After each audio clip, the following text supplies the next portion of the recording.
a child's last whisper, and the dog who turned it into hope.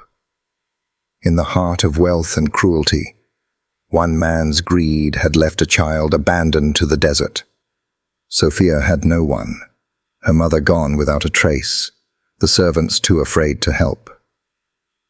Her last words before collapsing into exhaustion were to a tattered doll, "Don't let me die alone." But the desert was listening. Through the wavering heat, a figure approached. Not human, but guardian. A German shepherd, once trained to protect lives, now forgotten and wandering the sands. Yet instinct, memory, and something deeper pulled him toward her. He sniffed the ropes, cutting her wrists, growled low at the cruelty he sensed, and made his choice.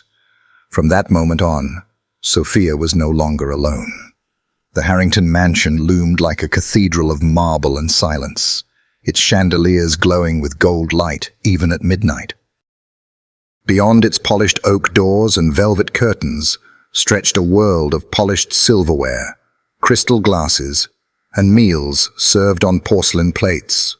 It was a place where footsteps echoed too sharply, where laughter sounded rehearsed, and where the servants learned long ago to keep their eyes lowered when Victor Harrington entered a room. But in the shadows of this vast house, in a corner meant to be forgotten, a little girl pressed her trembling hands to her stomach. Sophia was 6 years old, small for her age, her dark hair tangled into knots, her eyes too wide for such a fragile face. Hunger had become her oldest companion since her mother, once a maid in this very house, had vanished without a trace months ago.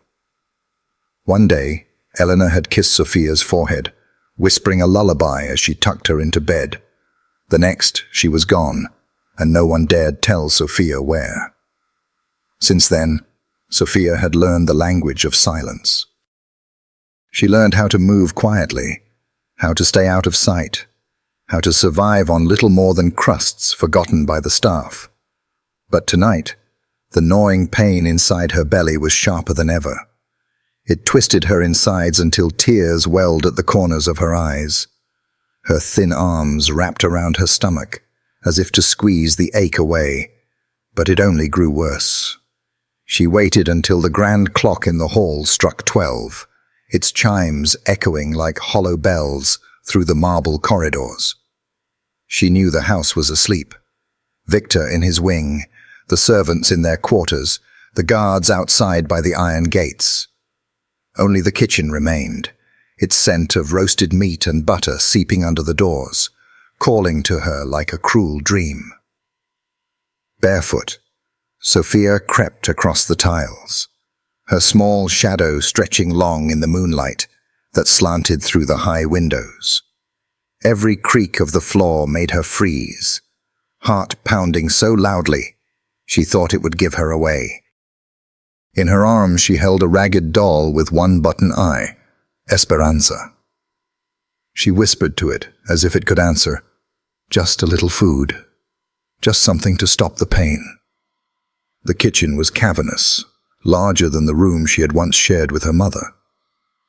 Copper pots gleamed on the walls, knives rested neatly in rows, and on the counters lingered the remains of a feast. Plates with scraps of meat still clung to bone, bread torn but not finished, a pie with its crust broken and abandoned. Sophia's lips parted at the sight. She swallowed hard, trembling not from fear now, but from the dizzying pull of hunger. She darted to the trash bin first, the place where the servants tossed what the Harrington family did not touch. Her small hands dug through the pile. Half-eaten drumsticks, soggy bread, apple cores with only a bite missing. She pressed a piece of bread to her lips before she could think, before the shame of it could stop her.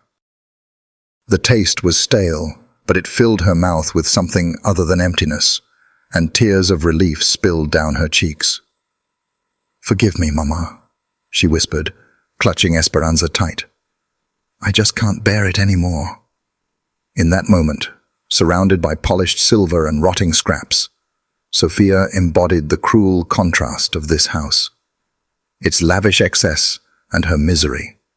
A child made to fight for leftovers in a place where wealth overflowed. The chandeliers in the dining room still burned, though no one sat beneath them, and the scent of roasted lamb still lingered, though it was destined for the trash. Her small fingers gathered crumbs from the edge of the counter. She licked them from her palm like a secret thief, then crouched down again, searching for more. Every bite brought both comfort and guilt, as if she were trespassing into a forbidden world. But she was not as invisible as she thought. A sound shattered the stillness, the slow creak of the kitchen door. Sophia froze, her body rigid, her wide eyes turned, and there in the doorway stood Victor Harrington himself. He was a tall man, shoulders broad beneath his silk robe, his silver hair slicked back like polished steel. In one hand he held a glass of amber liquor that caught the light of the chandelier. In the other, a cigar still glowing at the tip. His gaze swept the room, hard as carved stone, and then locked on her. For a moment, silence pressed down heavier than the desert sun. Sophia's chest rose and fell in panicked gasps, crumbs still clinging to her lips.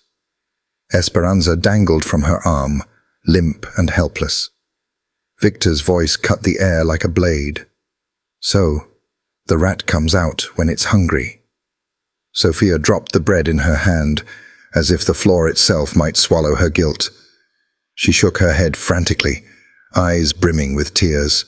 I was just hungry. Her voice cracked into a whisper. Hungry? Victor's tone was ice. He stepped into the room, the polished heels of his slippers clicking against the tiles. And so you steal from me? You dig through my trash like an animal? Thieves must pay, girl. His words stripped away her humanity, reducing her to something less than the servants, less than the shadows that clung to the corners of the house. I'm sorry, Sophia whimpered. Please, I didn't mean. Her small hands clutched Esperanza to her chest, as if the doll could shield her from the storm gathering in Victor's eyes. But there was no mercy there, only cold fury. He took another slow step forward, cigar smoke curling around his face like a serpent. Your mother was a liar, a thief, just like you. It seems the fruit doesn't fall far from the tree. The mention of her mother's name ignited a sob that burst from Sophia's throat. She stumbled back against the counter, legs weak, words tangled in fear. Please, sir, I'll never... Victor's hand shot out, gripping her thin arm with a force that made her cry out.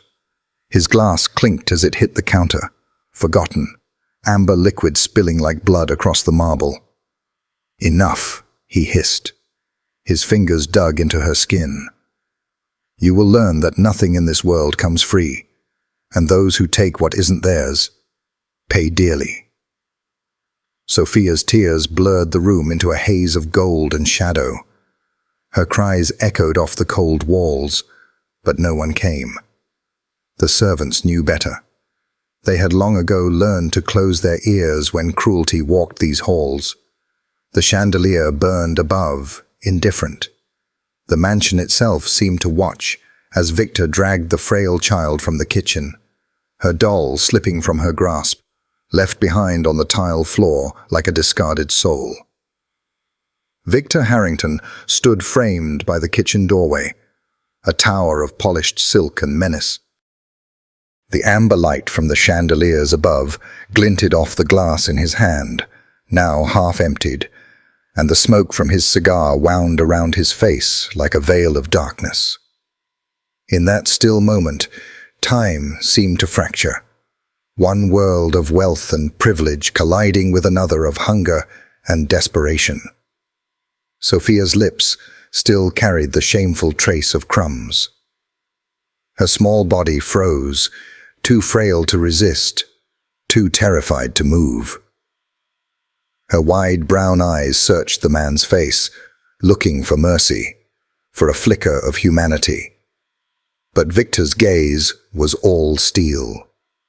"You," he said, his voice low, each syllable striking like a gavel. "A worm crawling into my kitchen, gnawing at scraps that do not belong to you." "I'm sorry," Sophia whispered, her words trembling, a quiver in the silence. "I didn't mean, please. I was just hungry."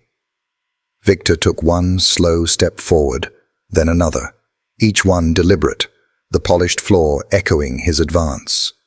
His shadow stretched until it swallowed hers whole. "Hungry?" he repeated, as if the word itself offended him. "Do you think hunger gives you the right to steal? Thieves must pay." The phrase landed like a curse. Sophia shook her head frantically, tears slipping down her dirt-streaked cheeks. "I'm not a thief. I only wanted just a bite, sir." Her hands clutched Esperanza, the doll, so tightly the cloth seemed about to tear. Victor's eyes flicked to the ragged toy, and his lip curled in disgust. Filth, holding filth. He raised his glass, took a slow sip of liquor, and set it down with a sharp clink against the marble counter. Then his hand lashed out, gripping Sophia's arm with sudden violence. She gasped in pain, her small voice cracking into a cry. "Please, please don't." But Victor's fury had no ears for innocence.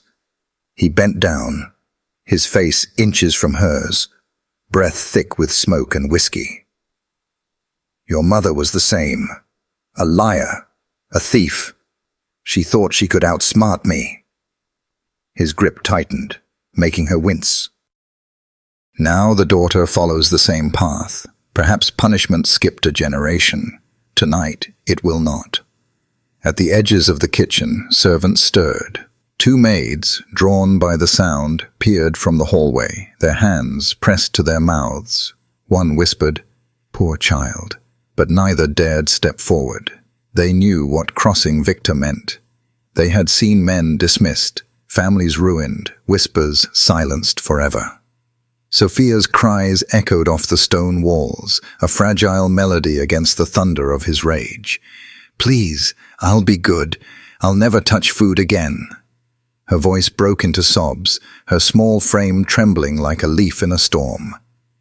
Victor dragged her across the tiles, his grip merciless. Her bare feet scraped against the cold floor, leaving faint smudges of dirt behind. The chandeliers shimmered above, indifferent, while the portraits of Harrington ancestors looked on from the walls with painted pride. A butler stepped forward, an old man with weary eyes. For a heartbeat, he seemed ready to intervene. "Sir, she's only a child." Victor's head turned, sharp as a blade. The room froze under the weight of his glare. "And that excuses theft?" His tone was venom, quiet, but lethal. The butler shrank back, bowing his head, ashamed of his own cowardice.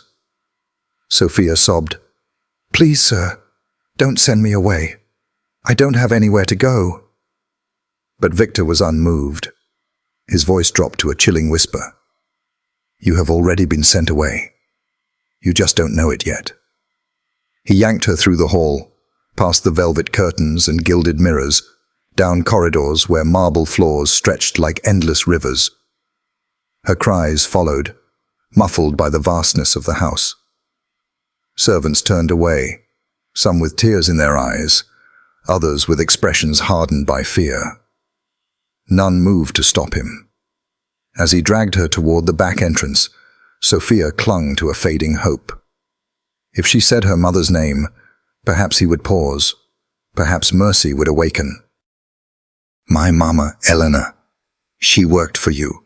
She said you were—" The words stumbled, caught in her throat. "She said you were powerful. Please, she would want you to help me." Victor halted, just for a breath. His jaw clenched, eyes narrowing. Then, with a sneer, he leaned down so she could feel the venom in his words. "Your mother was weak, and weakness deserves to disappear. The last light of hope in Sophia's chest flickered, then broke. She went limp in his grip, silent tears streaming, her doll dangling from her arm like a broken guardian. The grand double doors opened with a heavy groan. Outside, the night air rushed in, cold, perfumed with desert wind. The mansion's lights spilled across the stone steps, casting Victor and the small child in a cruel tableau. Somewhere within the house, a clock struck the quarter hour. The chimes rang hollow, carrying no salvation. Victor tightened his grip and began dragging her toward the garage, where his luxury SUV waited gleaming in the moonlight. Sophia's small feet stumbled over the steps, her whimpers swallowed by the shadows of the night. Behind them, the servant stood frozen at the threshold, powerless to intervene. They watched the girl disappear into darkness, their silence sealing her fate. And above it all, the mansion loomed, lavish, merciless, its chandeliers burning as though nothing had happened at all. The garage doors lifted with a mechanical groan, spilling moonlight onto polished chrome. Victor's black SUV gleamed like a beast waiting to be unleashed. Its leather seats smelled of wealth, of power, of a man who believed the world belonged to him. He shoved Sophia inside, the slam of the door reverberating like a verdict. She landed against the cold leather, too wide for her tiny frame, the scent of expensive cologne mingling with her own sweat and fear. Her bare feet dangled above the floor mats, toes trembling as though searching for ground. Victor slid behind the wheel. The engine roared to life, low and predatory, headlights slicing into the desert night. He didn't look at her once. His hands gripped the steering wheel with the calm cruelty of a man certain of his own authority. The mansion receded in the rearview mirror, its golden lights swallowed by the dark horizon. Ahead stretched the open desert, vast, silent, merciless. Sophia pressed her doll, Esperanza, against her chest, whispering between sobs. "Please, sir, I'll be good. I'll clean the floors. I'll never eat again. Just don't leave me." Her words dissolved into hiccuped breaths, thin as the desert air. Victor exhaled a plume of cigar smoke through the half-open window. His eyes stayed on the road, unflinching. "A thief must pay," he said simply, as though reciting law, as though the child beside him was nothing more than a lesson to be taught. Sophia turned her face to the glass. The window was cold, her reflection faint in the darkness. She tried to remember her mother's lullaby, the one Elena used to sing when the world seemed frightening. "Duérmete, mi niña, que la luna te mira." Her cracked voice hummed the melody, faltering on the notes, clinging to the only comfort left to her. But the lullaby was drowned by the growl of the engine and the endless hum of tires crushing gravel. The SUV carved through the desert, leaving only dust in its wake. Hours seemed to stretch into forever. The night sky shimmered with stars, sharp and cold.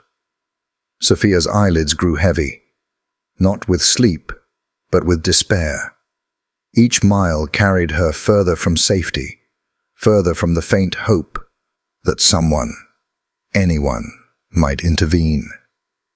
At last, the SUV slowed. Victor turned off the main road, the headlights sweeping over twisted cacti and jagged rocks. The path narrowed into nothing but desert floor until the vehicle stopped beside a lonely, dead tree. Its branches reached upward like skeletal arms, clawing at the night sky. Victor killed the engine. Silence fell, vast and terrifying. He opened his door and came around, yanking Sophia out with a grip that bruised her small arm. Her feet stumbled against the sand, cold beneath the moonlight. She whimpered, clutching Esperanza with her free hand. "Please, sir, don't leave me here. Mama will come back. She'll be looking for me." Victor ignored her. He opened the trunk, pulling out coarse rope, its fibers stiff and scratchy. With ruthless efficiency, he bound her wrists, then looped the rope around the gnarled trunk of the dead tree. Her small body looked even smaller against its lifeless bark, as though the desert itself had swallowed her whole. Sophia struggled, her voice raw. "I'll die. Please, I'll be good." Victor's eyes were cold moons above her. "Death," he gave a short, mirthless laugh. "What you fear is what you need. Let the sun teach you what hunger never could." Her tears streaked down her face, carving tiny rivers through the dust on her cheeks. She thought of her mother's voice again, the lullabies that had once promised safety. "Cierra tus ojitos." But the words broke in her throat. Victor crouched down, so his face was level with hers. His tone was low, deliberate. "This is punishment. Remember it. Thieves must pay." He rose, his shadow stretching long across the sand. Without another word, he turned, walking back to the SUV. Sophia screamed, her cries shattering against the emptiness. "Don't go. Don't leave me here. Please, Papa, please." She called him Papa, not out of truth, but out of desperation, hoping the word might pierce something human in him. But Victor paused only for a second, hand on the door handle, his head turned, eyes glinting under the cold starlight. "I am not your father," he said, his voice final, heavy as stone. "You are nothing." The door slammed. The engine roared again, headlights sweeping briefly over her small, bound figure. Then the SUV pulled away, leaving a trail of dust that hung in the air like smoke. The desert swallowed the sound, swallowed the light. Sophia was left in silence, tied to the tree, her doll pressed against her bound wrists. Above, the stars glittered with cruel indifference. Soon the horizon began to pale with the first hint of dawn, and with dawn would come the sun, merciless, scorching, ready to burn away the last fragments of hope.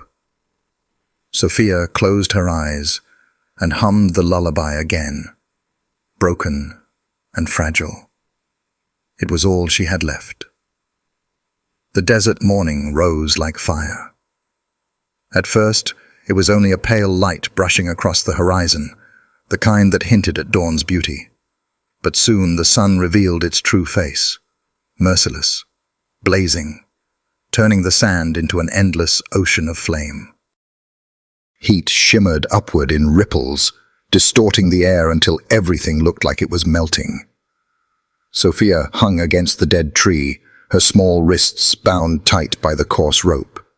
The bark pressed cruelly into her skin, each movement carving new lines of pain. Her thin dress clung to her body, damp with sweat that quickly evaporated into the dry air. Her lips were cracked, swollen.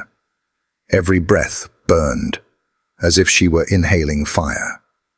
She tried to lick her lips, but her tongue felt like sandpaper, sticking uselessly to her mouth. Her skin, already pale, reddened under the assault of the sun, tiny blisters forming on her fragile shoulders. The silence was suffocating. There were no birds here, no rustling leaves. Only the distant hum of cicadas and the occasional hiss of shifting sand. Even the wind seemed cruel, whipping dust into her eyes, drying her tears before they could fall. Her head drooped forward, eyelids heavy. Images began to flicker at the edges of her mind, memories, dreams, hallucinations. She saw her mother standing in the kitchen of the mansion, hands dusted with flour as she baked bread. Elena's face glowed with warmth, her eyes soft as she leaned down to whisper, "Never be afraid of the dark, Sophia. Even shadows can't stay forever." The words felt real, so close that Sophia lifted her head and whispered back, "Mama." But when she opened her eyes, there was only the endless desert, stretching in every direction like a cruel infinity. Her stomach cramped, twisting into knots. The hunger from last night had transformed into something sharper, a hollow ache that seemed to devour her from within. She bent forward as much as the ropes allowed, her body trembling, but there was no relief. Above her, the sun climbed higher. Its light was blinding, searing. She squinted, and for a moment thought she saw a figure walking toward her across the dunes, tall, shadowy, carrying a jug of water. Her heart surged with desperate hope. "Mama!" she cried, her voice hoarse, cracking like broken glass.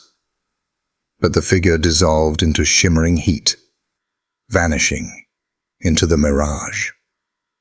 The desert mocked her with illusions, offering salvation only to snatch it away. Her throat was parched, each swallow cutting like shards of glass. She tried to call out again, but the sound barely left her lips. She could no longer tell if the faint whispers she heard were real or only the voices of ghosts. The ropes cut deeper into her wrists as she struggled weakly. Tiny beads of blood trickled, drying almost instantly under the heat. Esperanza, her ragged doll, lay pressed against her stomach, trapped between her bound arms. She whispered to it, her voice faint, broken. "You're still here. Don't leave me too." Another wave of dizziness washed over her. The sky seemed to tilt, the ground to sway. She closed her eyes, and suddenly she was back in her bed at the mansion, her mother sitting beside her, singing the lullaby. "Duérmete, mi niña, que la luna te mira." The melody wrapped around her like a blanket, soft and safe. But then the vision fractured. The song slowed, then warped, turning into Victor's harsh voice. "Thieves must pay." Sophia jerked awake with a cry, her heart hammering. The desert was real. The ropes were real. And her mother's absence was a gaping wound that no dream could heal. Hours passed, though Sophia no longer knew how many. Time melted under the sun, indistinguishable, eternal. The shadows beneath the tree had long since disappeared, leaving her exposed, unprotected. Her small body slumped forward, her breaths shallow and ragged. Somewhere in the haze, she imagined her mother again, not in the mansion this time, but here, kneeling beside her, brushing the hair from her damp forehead.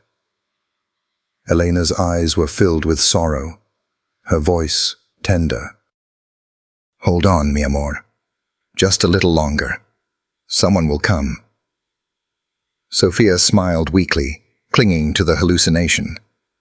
"I'll wait, Mama," she whispered. "I'll wait." The sun climbed higher still, a burning eye in the center of the sky. The air rippled, the ground cracked, and the silence deepened, heavy as death itself. Bound to the dead tree, Sophia was just a small silhouette in an endless wasteland, a child against the sun, fragile as glass, holding on to nothing but memories and the faint echo of a lullaby. The sun's rain eventually surrendered, but not with mercy. It fell slowly, stretching shadows long across the dunes, painting the desert in bruised shades of orange and violet.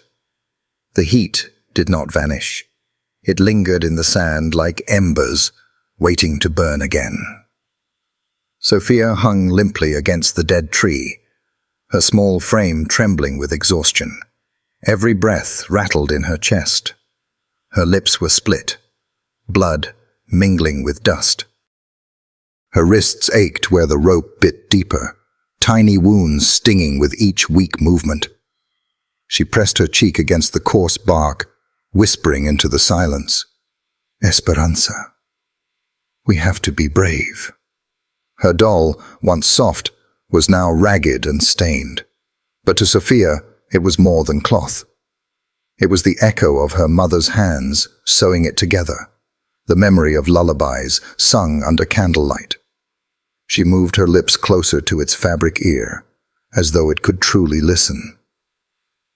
"If Mama doesn't come back, will you stay with me? Will you?" The wind answered first, a sudden low moan that swept across the dunes. It wound through the branches of the dead tree, making them creak like voices rising from graves. Sophia stiffened, eyes darting across the horizon. The desert seemed alive, whispering, mocking, reminding her how alone she truly was. She clutched Esperanza tighter, whispering through cracked lips, "Don't listen. They're only ghosts." The desert, however, insisted. Another gust came, carrying with it faint sounds that almost formed words, fragments of memory, fragments of fear. She thought she heard her mother calling her name, Sophia. Her head lifted, eyes wide, hope flickering. "Mama." But when she looked, there was only the endless sand shifting under twilight, the dunes rolling like waves of an ocean determined to swallow her. Tears welled, blurring her vision. "Please don't leave me alone," she whispered to her doll. "Please, Esperanza, I'm so scared." The first stars pierced the sky. They came shyly at first, then multiplied until the heavens stretched with 1,000 eyes. Sophia tilted her head back, staring at them, shivering despite the heat still radiating from the ground. She had once believed the stars were candles her mother lit to watch over her at night. Now they seemed colder, distant, indifferent. The desert changed with the darkness. The heat dissolved into biting chill. The same air that had scorched her skin all day now crept icy fingers down her spine. Goosebumps rose on her thin arms. She curled forward as much as the ropes allowed, pressing Esperanza against her chest to share what little warmth she could imagine. Her teeth began to chatter. "So cold," she whispered. "It hurts, Esperanza. It hurts." The silence between winds was heavier now, thick and suffocating. Every small sound, the rustle of sand, the faint cry of a distant coyote, felt magnified, sinister. Her mind, already fragile, began to weave shadows out of nothing. She imagined dark figures moving across the dunes, imagined bony hands reaching from the ground. The whispers grew clearer. Or perhaps it was only her mind unraveling. Alone, alone. The desert seemed to chant it, each echo carving deeper into her fear. Sophia squeezed her eyes shut, rocking slightly against the rope. "No, I'm not alone. I have Esperanza. I have Mama's song." Her voice trembled as she began to hum the lullaby again, broken and faint. "Duérmete, mi niña, que la luna te mira." The melody faltered, caught in sobs, but she forced it through cracked lips. Her mother's face appeared in her mind, smiling, soft, bending low to brush her hair back. For a fleeting moment, warmth bloomed in her chest.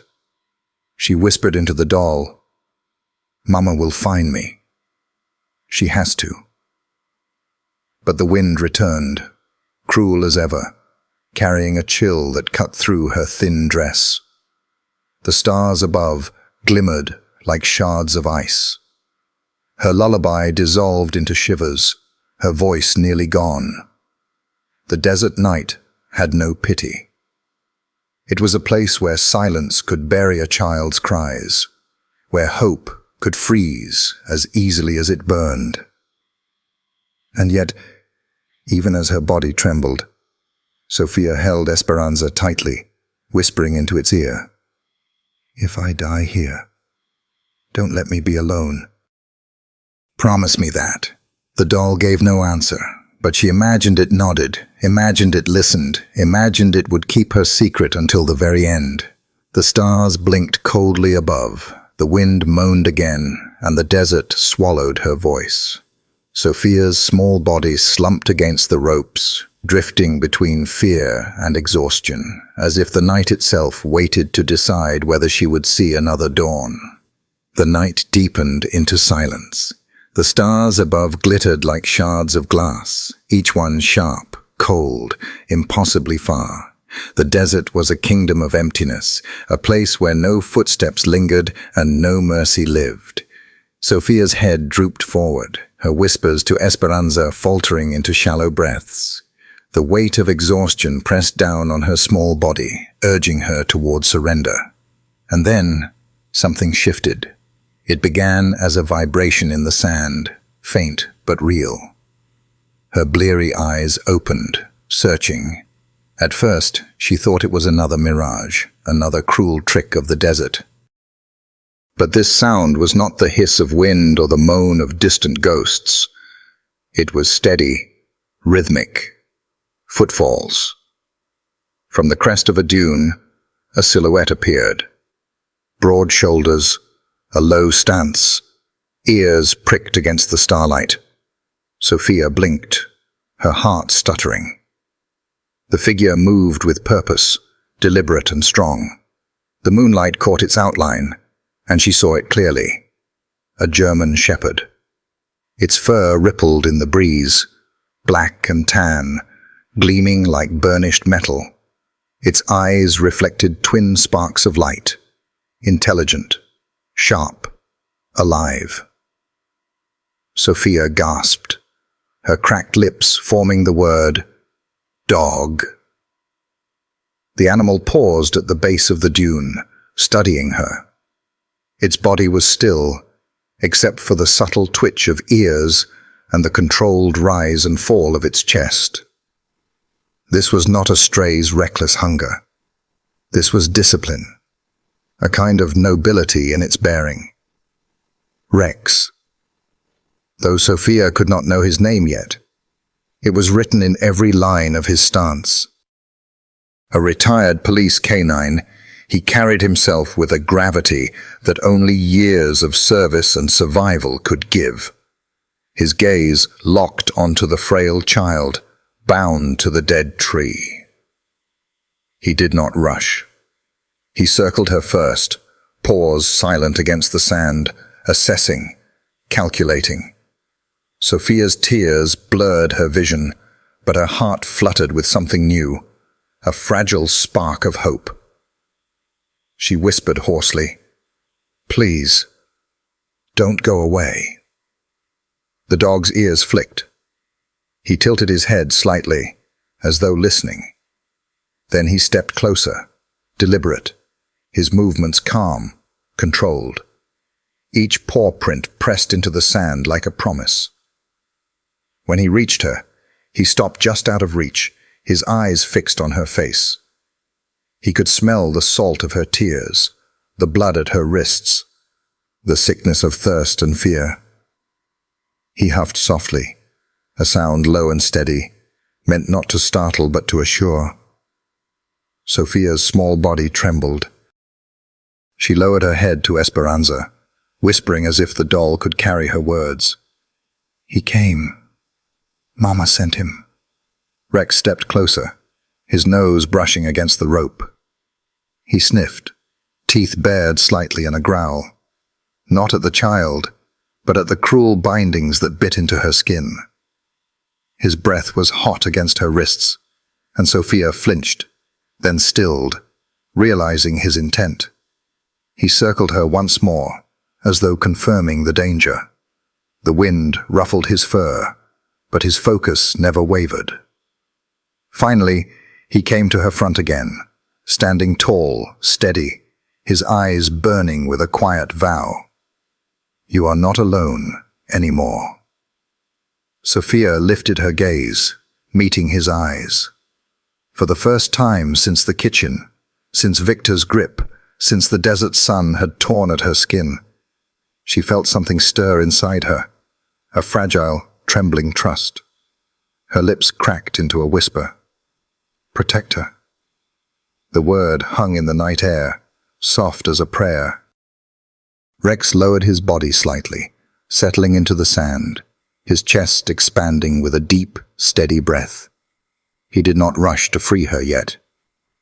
Instead, he lingered close, pressing his warmth into the cold air, letting her feel his presence. He had chosen her, and in the vast, merciless desert, that choice meant survival. Sophia leaned her forehead against Esperanza, her last tears falling onto the doll's ragged fabric. But this time, they were not only tears of fear, they carried relief. Fragile but real, because out of the dunes, from the silence of death, salvation had arrived on 4 paws. The desert still whispered, the stars still watched, the cold still pressed down. But now, beside her, stood Rex, strong, alert, deliberate. A guardian carved out of shadow and instinct, answering a call no one else had heard, and for the first time, Sophia believed she might live to see another sunrise. Rex circled once more, the pads of his paws leaving quiet impressions in the sand. His chest rose and fell with steady control, ears flicking at every faint sound carried across the desert. Then his eyes fixed again on the ropes binding Sophia to the dead tree. He stepped closer, sniffing the coarse fibers, his breath warm against her bruised wrists. The scent of blood lingered, sharp, metallic. He pulled back, lips curling into a low growl, the kind that vibrated deep in his chest. It was not meant for her, but for the cruel knots that bit into her flesh, for the invisible master who had left her here. Sophia's heart stuttered. For a moment, fear tangled with hope. She whispered through cracked lips, "Please, help me." Rex moved suddenly, jaws opening wide. With a fierce snap, his teeth clamped onto the rope. The fibers strained but held. He growled again, tugging harder, his body rippling with the memory of years spent in service, breaking through barriers, pulling partners from wreckage, seizing what must be broken. Sophia winced at the pressure pulling her wrists, but she didn't cry out. She watched, eyes wide, as the dog fought for her freedom. His growl deepened, sand scattering beneath his paws as he braced himself and pulled again. The rope frayed, fibers snapping one by one until, crack. The first strand gave way. Rex adjusted, biting lower, tugging harder. His determination was relentless, his growls echoing into the still desert night. Another pull, another tear, and suddenly the rope snapped free. Sophia collapsed forward, her small body spilling into the sand, like a bird falling from the sky. Her knees scraped the ground, arms trembling with weakness as she tried to hold herself up. But the exhaustion of heat, thirst, and fear overtook her, and she slumped onto her side. Rex was on her instantly, lowering his body close. His wet nose pressed against her cheek, inhaling her shallow breaths. He nudged her gently, then licked her face. Warm, insistent strokes that carried the taste of salt and dust. Her eyelids fluttered. A weak sound escaped her lips, half sob, half breath. Her hands fumbled forward, finding his fur, coarse and thick, It filled her small fingers with something solid, alive. She clung to him with desperate strength, burying her face against his neck. The sobs came then, unstoppable. They tore from her chest in ragged waves, shaking her thin frame. "You came," she whispered into his fur, voice breaking. "You didn't leave me." Rex stayed still, letting her cry. His chest expanded with deep, even breaths, the steady rhythm grounding her in a way nothing else had. He leaned his weight against her gently, pressing warmth into her shivering body, as if to say, "You are not alone anymore." Her tears soaked his fur, but she did not let go. Every sob seemed to loosen the terror that had gripped her since the kitchen, since the desert sun, since Victor's hands had dragged her away. She clung tighter, needing to believe he was real, not another cruel mirage. The wind whispered again across the dunes, carrying the cold of night. But now, its voice no longer sounded like ghosts. With Rex beside her, it sounded almost like a lullaby, a reminder that the desert could not claim her so easily. She whispered into his fur, hoarse and broken, "Protect her." The word settled between them, soft as a vow. Rex lifted his head, ears twitching, scanning the horizon for threats. His instincts never rested, even now. But when his gaze returned to the girl in his care, his eyes softened, reflecting something far deeper than training. Sophia, too weak to speak further, pressed her cheek into his side. For the first time since her mother's disappearance, since the cold kitchen tiles beneath Victor's grip, she felt safe. And in that fragile, trembling embrace, child and dog bound by trust, the desert night bore witness to the beginning of something unbreakable. The desert never offered kindness, only extremes. Where the day had burned like fire, the night now clawed with ice. The temperature plunged swiftly, as though the sun had stolen every trace of warmth when it sank beyond the horizon. The sand, still blistering hours ago, cooled into something hard and unwelcoming beneath Sophia's frail body. Her thin dress was no shield. She shivered violently, small teeth chattering, arms instinctively curling around Esperanza, the ragged doll that had been her only comfort. But tonight, she wasn't entirely alone. Rex lowered himself beside her, his large frame pressing against her tiny form. The weight of his body was solid, grounding, his fur thick and radiating heat like a living blanket. He adjusted carefully, shifting until his flank covered her side, his head lowered protectively over her shoulder. Each breath he released warmed the air against her cheek. Sophia's trembling eased under his shelter. Her tiny fingers reached out, burying themselves in his fur, clinging to the coarse strands as though they were lifelines. She whispered, her voice brittle from thirst, "Protect her." The word carried more than gratitude. It was faith, raw and absolute. It sank into Rex's steady heartbeat, into the silence of the desert night, binding them in a language beyond words. But Rex did not sleep. His training had taught him vigilance, and though retirement had taken him from service, the instincts of a guardian never left. His ears twitched at every sound, the faint rustle of sand shifting, the distant cry of a nocturnal bird, the eerie howl of a coyote echoing across the dunes. Each noise drew a flicker of his gaze, eyes glinting amber in the starlight. Still, he never moved far from her. One paw lay across her legs lightly, as though reminding her he was there, anchoring her to this fragile piece of safety carved out in the vast, merciless desert. The hours crawled.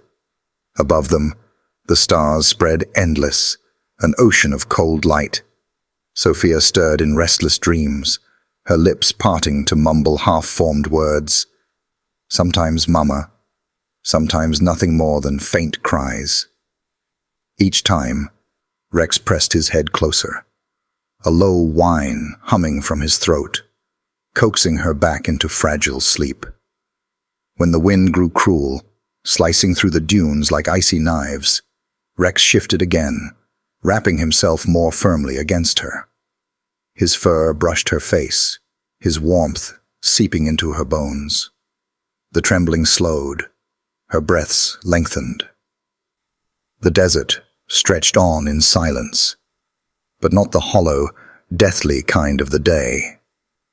This was a silence woven with waiting, with watchfulness. Rex's gaze scanned the horizon constantly, his body tense, though outwardly calm. To him, the girl was not just a child abandoned. She was now his charge. Sophia's breathing steadied, the rise and fall of her chest faint but rhythmic. Clutching Esperanza in one hand and Rex's fur in the other, she finally surrendered to the exhaustion that had weighed on her since dawn. Her last conscious whisper was soft, barely audible against the desert wind. Protect her. The word lingered long after her eyes closed, echoing in the stillness. Rex kept vigil, the desert night passing around them like an endless trial. He was a shadow against the starlit dunes, a guardian who did not falter. While the cold deepened and the hours dragged toward dawn, Sophia slept curled against him, her small body cocooned in the warmth he refused to withhold.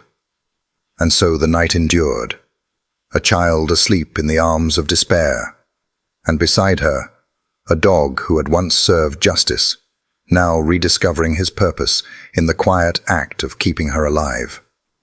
The horizon bled into gold. Dawn stretched across the desert like a slow awakening, painting the dunes in shades of fire and rose. The long night, bitter and endless, finally loosened its grip. But for Sophia, dawn was not promise. It was threat. The sun would return, merciless and scorching, ready to finish what Victor had begun. Rex stirred first. He lifted his head from where it had rested over Sophia's shoulder, ears pricking at the shift in the air. His body, stiff from keeping vigil, shook with a brief stretch, but his eyes remained sharp, scanning the waking desert. Beside him, Sophia lay curled into the sand, Esperanza pressed tightly against her chest. Her lips were pale, cracked beyond bleeding. Her breaths came shallow, dry. Even in sleep she whimpered, her small body twitching as though still fighting unseen terrors. Rex lowered his muzzle close to her face, listening. The sound of her breathing, fragile, fading, ignited something deep within him. Not command, not training. Instinct. The unspoken vow of a guardian. She would not die here. He rose, nose sweeping the ground. The desert gave little, but Rex knew how to read what others could not. His paws pressed carefully into the sand, moving in wide circles around the dead tree. His nose twitched, searching, seeking. And then, there, nestled between two sun-bleached rocks, was a crevice, dark and cool. Thin strands of dew had collected along its edges, trembling like jewels in the faint light. It was not much, barely a handful of drops. But to a dying child, it was salvation. Rex pressed his nose against the crevice, careful not to disturb the precious beads. He lapped at them gently, collecting moisture onto his tongue. Then, with steady steps, he returned to Sophia. She stirred faintly at his approach, eyes fluttering open. They were glazed, unfocused, her voice barely audible. "Mama?" Rex lowered himself beside her, nudging her lips with his muzzle. The faint dampness on his tongue brushed against her cracked mouth. Her lashes fluttered, confusion flickering into recognition. Instinctively, her lips parted, and the first trace of dew passed into her mouth. Her throat convulsed as she swallowed. A sound broke from her. A gasp, soft but alive. Rex returned immediately to the rocks, retrieving another trace of moisture, then back again, repeating the ritual with quiet patience. Each trip was deliberate, careful, as though he understood the fragility of the gift. Sophia's hands moved weakly, searching until they found his fur. Her fingers curled into it, trembling but certain. She looked at him now, truly looked, and her dry eyes filled with tears that refused to fall. You saved me," she whispered. Her voice cracked, but the words carried weight. Rex lowered his head, pressing his forehead gently against hers. The warmth of his breath mingled with hers, sealing an unspoken bond. This was no longer chance. He had chosen. For the first time in days, hope swelled in Sophia's chest. It was faint, fragile, like the dew itself, but it was there. She clung to Esperanza with one arm and Rex with the other, the two lifelines that tethered her to the world. The desert sun began to climb, promising cruelty. But Sophia no longer faced it alone. In the silence between them, something eternal was forged. The vow of a dog who had once served justice and now served a child, and the faith of a girl who had lost everything, yet found salvation in the most unlikely companion. The desert still stretched, infinite and merciless, but at its heart now stood a German shepherd and a child, two souls bound by survival, trust, and the fragile miracle of water. The desert morning burned pale gold, the sun rising like a merciless judge over the dunes. The night's cold was gone, replaced once more by a heat that pressed against skin and bone. Sophia stirred weakly, her eyelids fluttering open. Her lips were less cracked now, moistened by Rex's gift of dew, but her body trembled with exhaustion, every movement slow and fragile. Rex had not moved far through the night. He had kept watch even after dawn broke, ears twitching, eyes sharp, never straying more than a few steps from the girl. But now, as the heat returned, something stirred inside him, an instinct as old as his training and as deep as his bond with her. He lowered his head, pressing his nose to her shoulder. She stirred faintly, clutching Esperanza to her chest. "You stayed," she whispered, her voice hoarse, as though speaking to both him and the doll. Rex huffed softly, tail brushing the sand. His mind did not think in words, but in memory. And in his memory, images surged. Men in uniform, voices sharp with command. His younger body sprinting across rubble, nose to the ground, leading partners toward the wounded. The sound of sirens, the metallic scent of blood, the adrenaline of finding life in ruins. He remembered the praise, the pat on his neck, the word "good boy" echoing in tones of relief. Those days had carved instincts into his bones. He had been trained to seek, to guide, to save. That training did not die in retirement. It only slept. Now, faced with a frail child and a desert that promised death, those instincts awoke. Rex stepped back slightly, eyes narrowing as he scanned the horizon. Somewhere beyond the dunes, help existed. Water, shelter, voices that could protect this child where he could not alone. He knew the path would be brutal, but he also knew staying meant certain death. He turned back to Sophia, who lay slumped in the sand, too weak to rise on her own. Rex lowered himself beside her, then nudged her gently with his muzzle. She groaned, blinking at him. "What is it?" she whispered, clutching Esperanza tighter. Rex nudged again, firmer this time. When she did not move, he shifted tactics. He bent and nipped lightly at her sleeve. Not harsh, not enough to hurt, but insistent. The gesture was clear. Come. Follow. Sophia blinked, confusion flickering into understanding. You want me to go? He stepped back, tail swishing once, ears pricked. He barked softly, a short, low sound, meant for her alone. Then he padded a few steps toward the east, stopped, and turned back to look at her. Her lips parted in awe. Protector, you know the way. But when she tried to rise, her body wavered, her knees buckling beneath her. She fell back into the sand, sobbing in frustration. I can't. I'm too tired. Rex came close again, licking her face once, firm and reassuring. He nudged her shoulder with his head, then pressed against her side as if offering strength.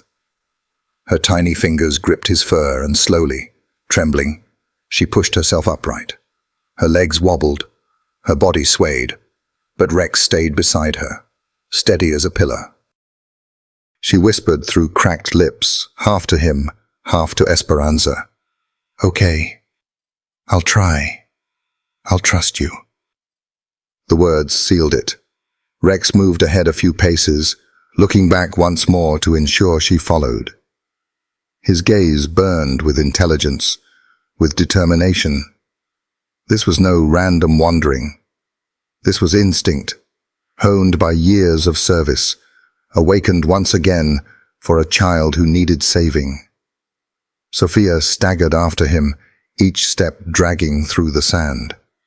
The doll hung from one arm, her other hand buried in Rex's fur whenever she faltered. The desert stretched endless, cruel. But now, with every paw print Rex left ahead of her, she felt less alone. Somewhere deep inside, hope flickered again. The desert stretched before them, like an endless sea of gold and fire. Every dune rose like a wave meant to swallow them whole, each step sinking into soft sand that pulled at Sophia's fragile legs. The sun was merciless. It burned down from a sky so wide, so empty, it felt as though heaven itself had abandoned her. Heat shimmered across the horizon, bending the air into illusions, pools of water that vanished when she blinked, shadows of trees that dissolved into nothing. Sophia stumbled forward, her bare feet raw, her skin already blistered from the day before.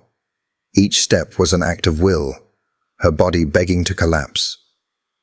Her doll, Esperanza, dangled from one hand, her other hand buried in Rex's fur whenever she faltered. Rex walked ahead, steady, his ears erect, eyes sharp. His paws pressed sure patterns into the sand, leaving prints for her to follow. He never strayed far, always circling back if she slowed too much, nudging her leg, urging her forward. "Protector," she whispered, her voice barely a breath. "Don't leave me." He pressed his head against her hip briefly before moving on, his presence steady as the heartbeat she leaned on. The hours dragged. The sun climbed higher, pressing its weight onto her shoulders. Her lips cracked further, each swallow a knife. Her head throbbed with dizziness, her vision blurring until the dunes seemed to sway beneath her. Twice she fell, collapsing into the hot sand. Each time, Rex returned immediately. The first fall, he licked her face until her eyes opened again, whining low in his throat, refusing to let her slip into sleep. The second fall, he pawed at her shoulder, barked once, sharp, commanding, almost like the voice of the officers who had once trained him. Sophia pushed herself up with trembling arms, tears streaking her dusty face. "I can't," she whispered, voice breaking.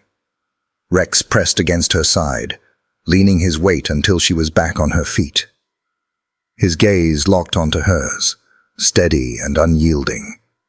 It was not pity. It was command. You must. Sophia hiccuped a sob, then clutched Esperanza to her chest.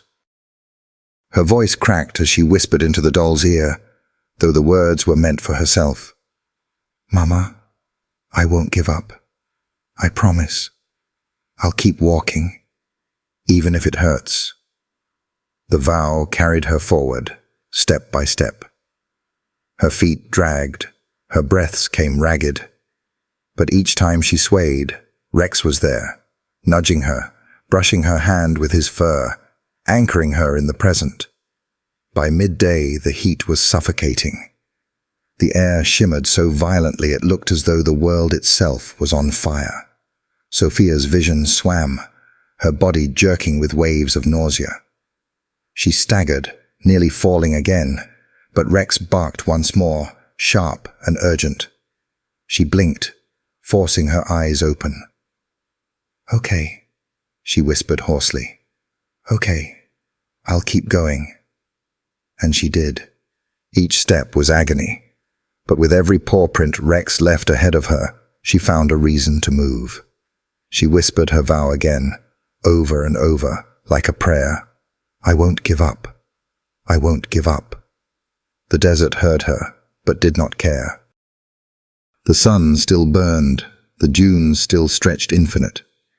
Yet within that emptiness, a fragile rhythm carried them forward, the steady stride of a German shepherd, and the stumbling determination of a child who refused to die. Together, they marched across the dunes, two small figures against the vast cruelty of the desert, bound by instinct, faith, and the promise of survival. The desert road appeared like a scar against the endless dunes, narrow, cracked with dust, used only by those desperate enough to cross this barren stretch of land. Sophia barely noticed it at first, her vision blurred, her legs dragging as though the earth itself had grown teeth and clung to her ankles.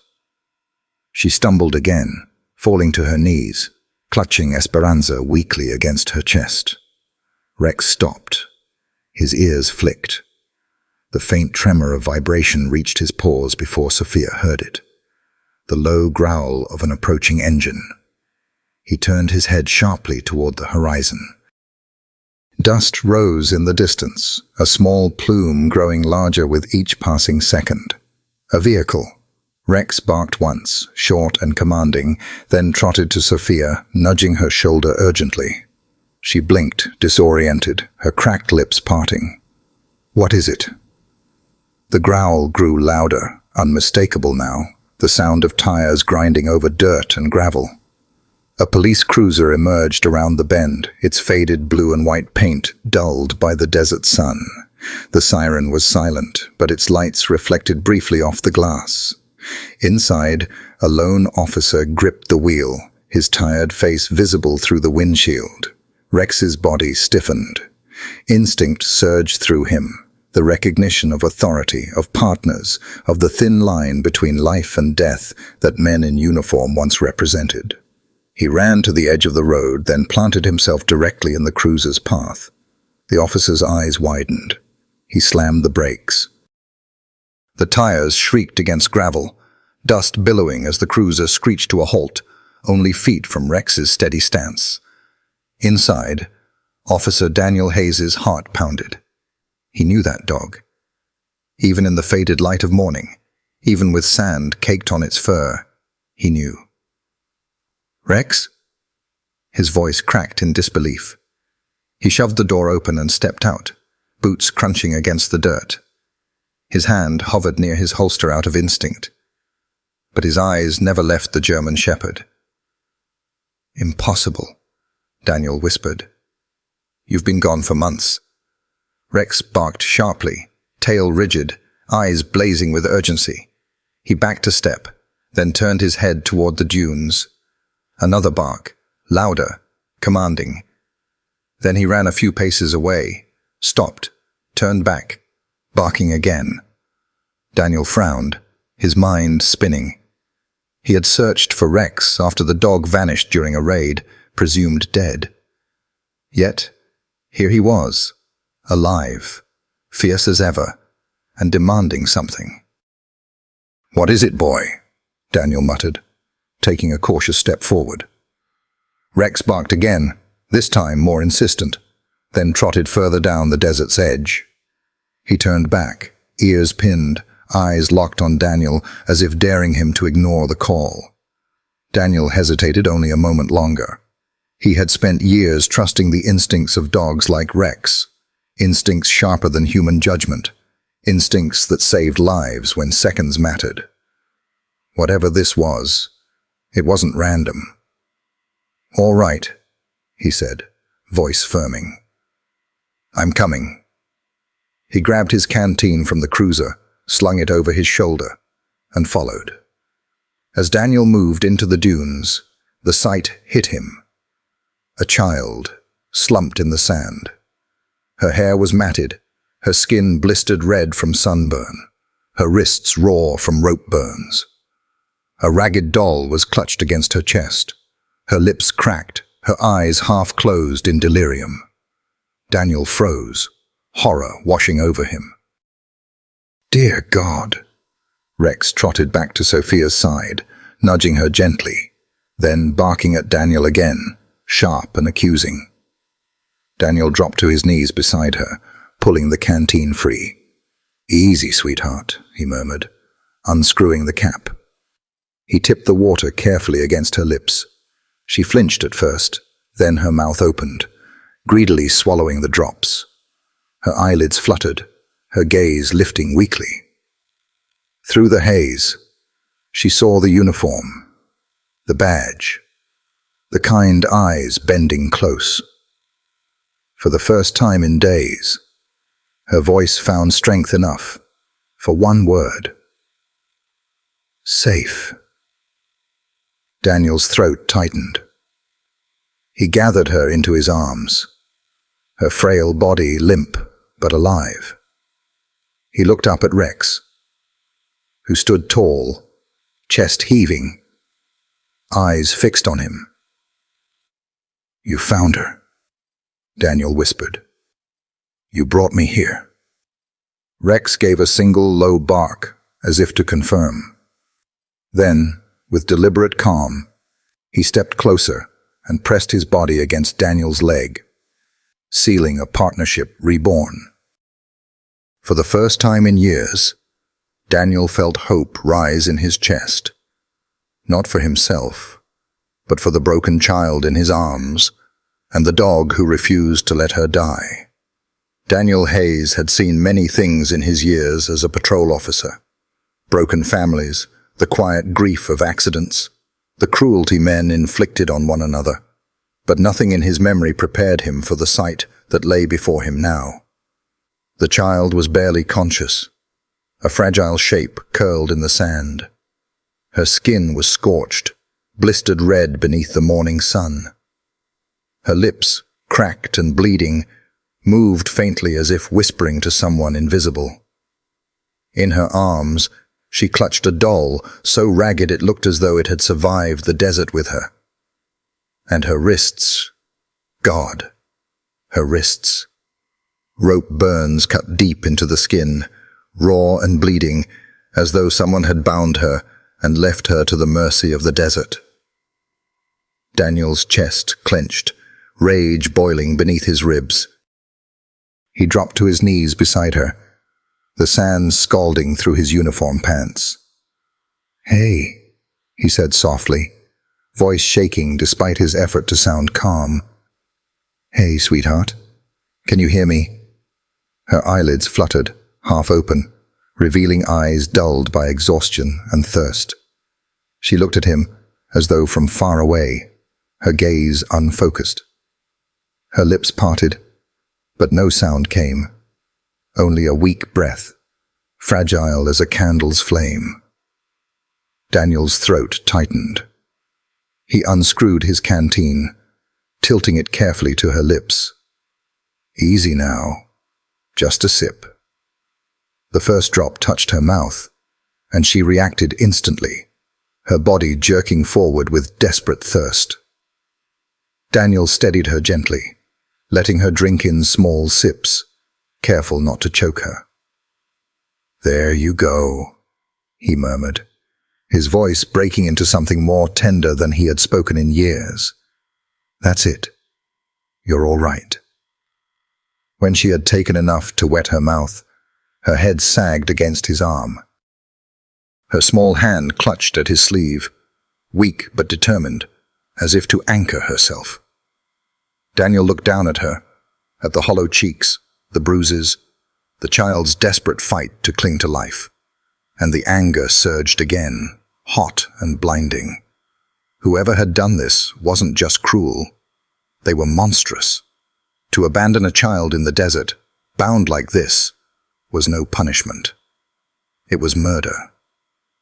He brushed a strand of matted hair from her face, his fingers trembling.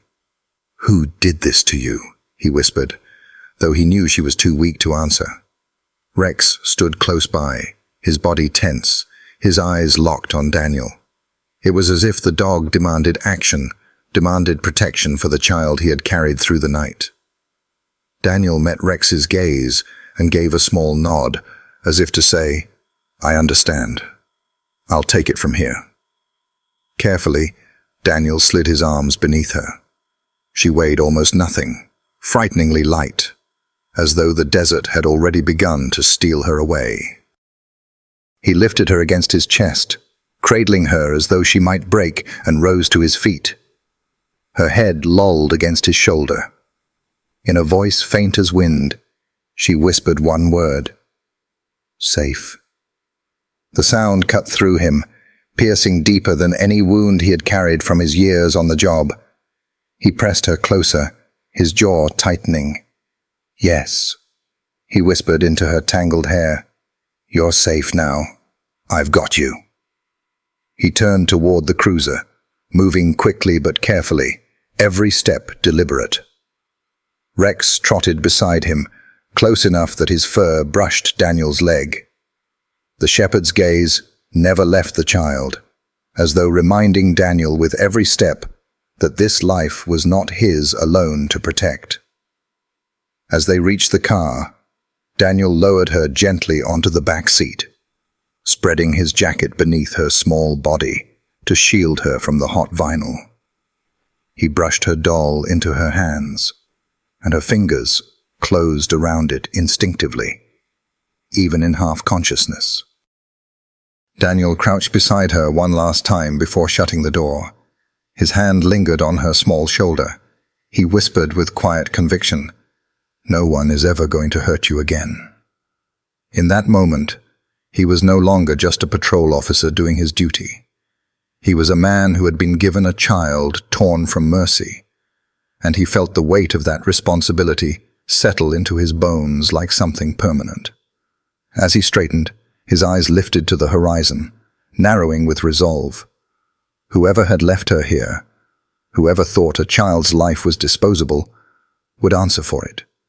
And for the first time in a long while, Daniel Hayes felt the fire of purpose burn in his chest. The cruiser's headlights cut through the dusty road as Daniel turned off the highway and wound his way toward the outskirts of town. The desert stretched behind him, leaving its silence and cruelty in the rearview mirror. In the back seat, the little girl lay curled beneath his jacket, her tiny chest rising and falling in fragile rhythm. The ragged doll, Esperanza, was clutched tight against her chest as though it were the last thread holding her to this world. Rex sat beside her, body pressed against the seat, his head hovering protectively over her small form. His amber eyes stayed fixed on her face, as though monitoring each breath, each twitch, unwilling to relax, even now. When Daniel's ranch house came into view, relief swelled in his chest. It was a modest place. 2 bedrooms, a porch that sagged with age, a barn out back where the wind sang through the boards. But it was home, and it was safe. He pulled into the dirt driveway, dust billowing behind the cruiser.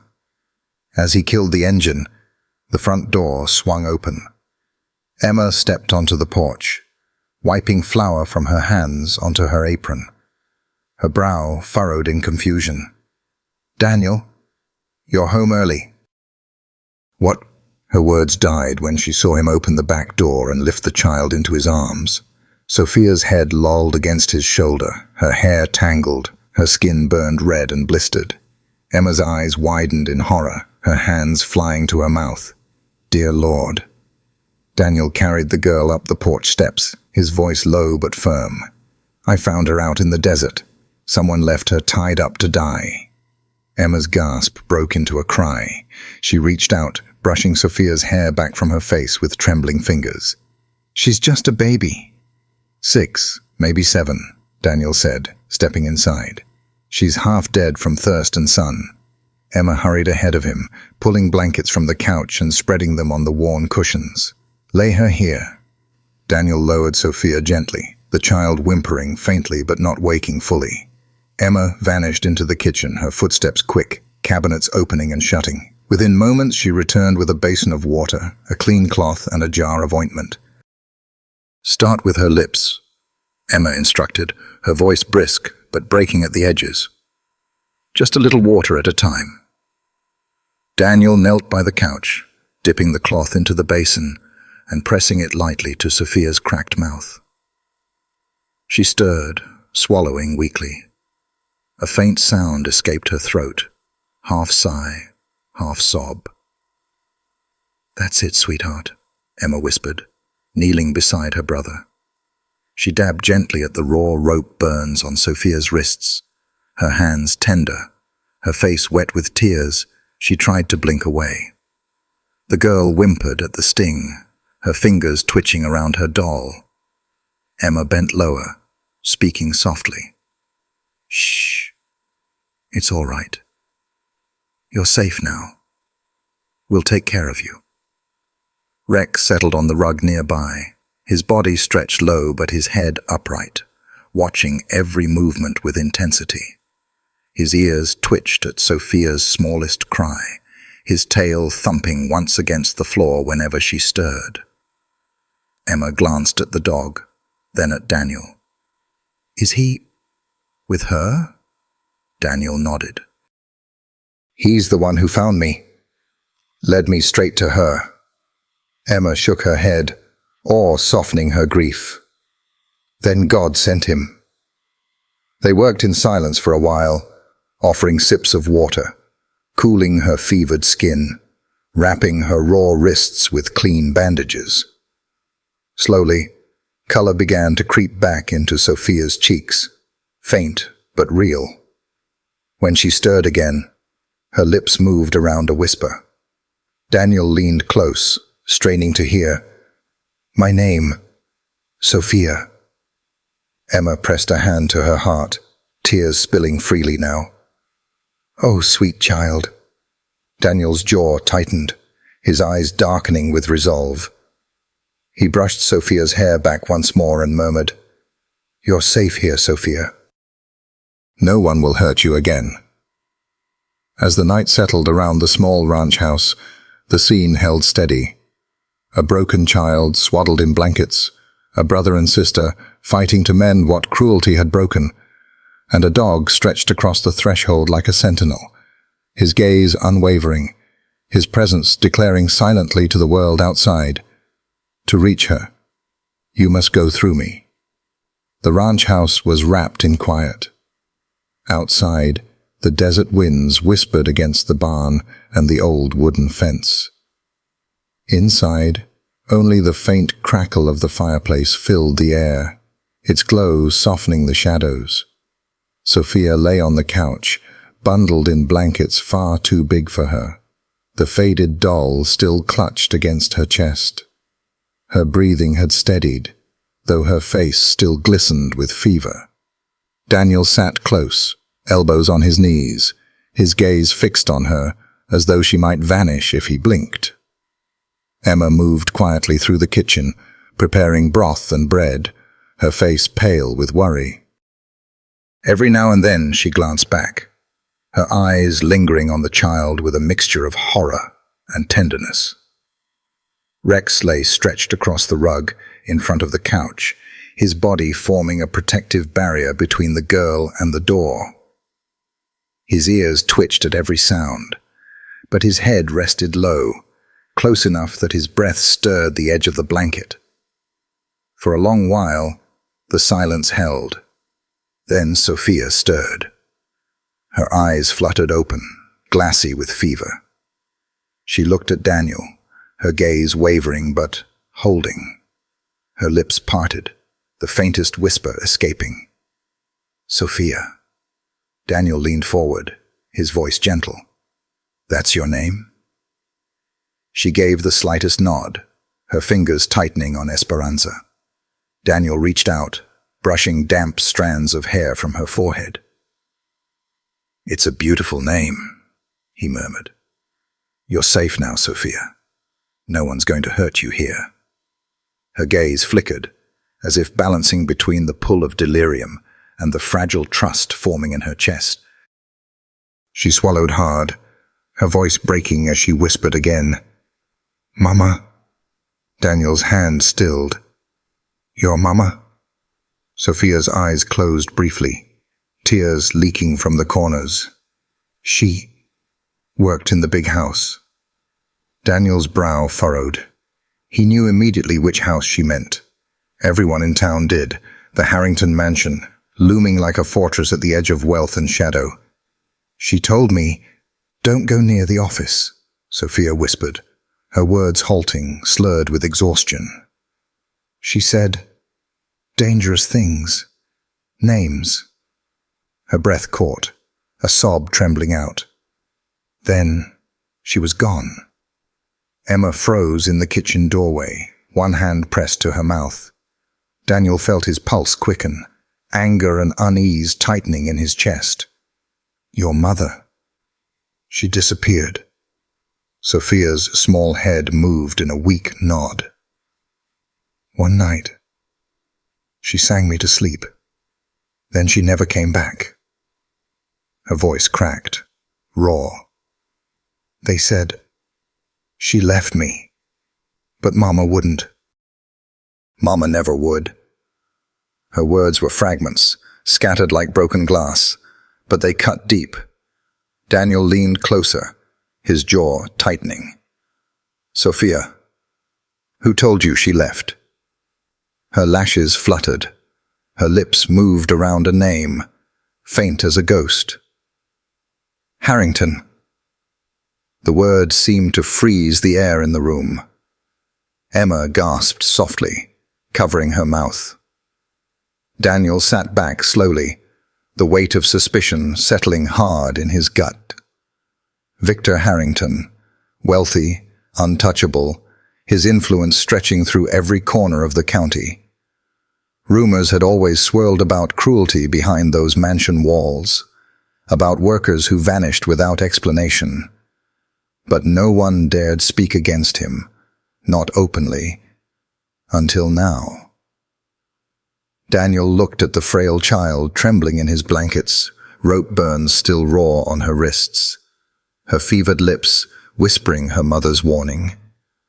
Something dark coiled in his chest, rage, sharp and dangerous. He glanced at Rex, who lifted his head, eyes meeting his as though sharing the same unspoken vow. This wasn't an accident. This wasn't misfortune. Someone had done this deliberately. And now, for the first time, Daniel had a name. Sophia whimpered softly, curling tighter around her doll. "Don't let him find me," she whispered, her voice thin as smoke. "Please, don't let him."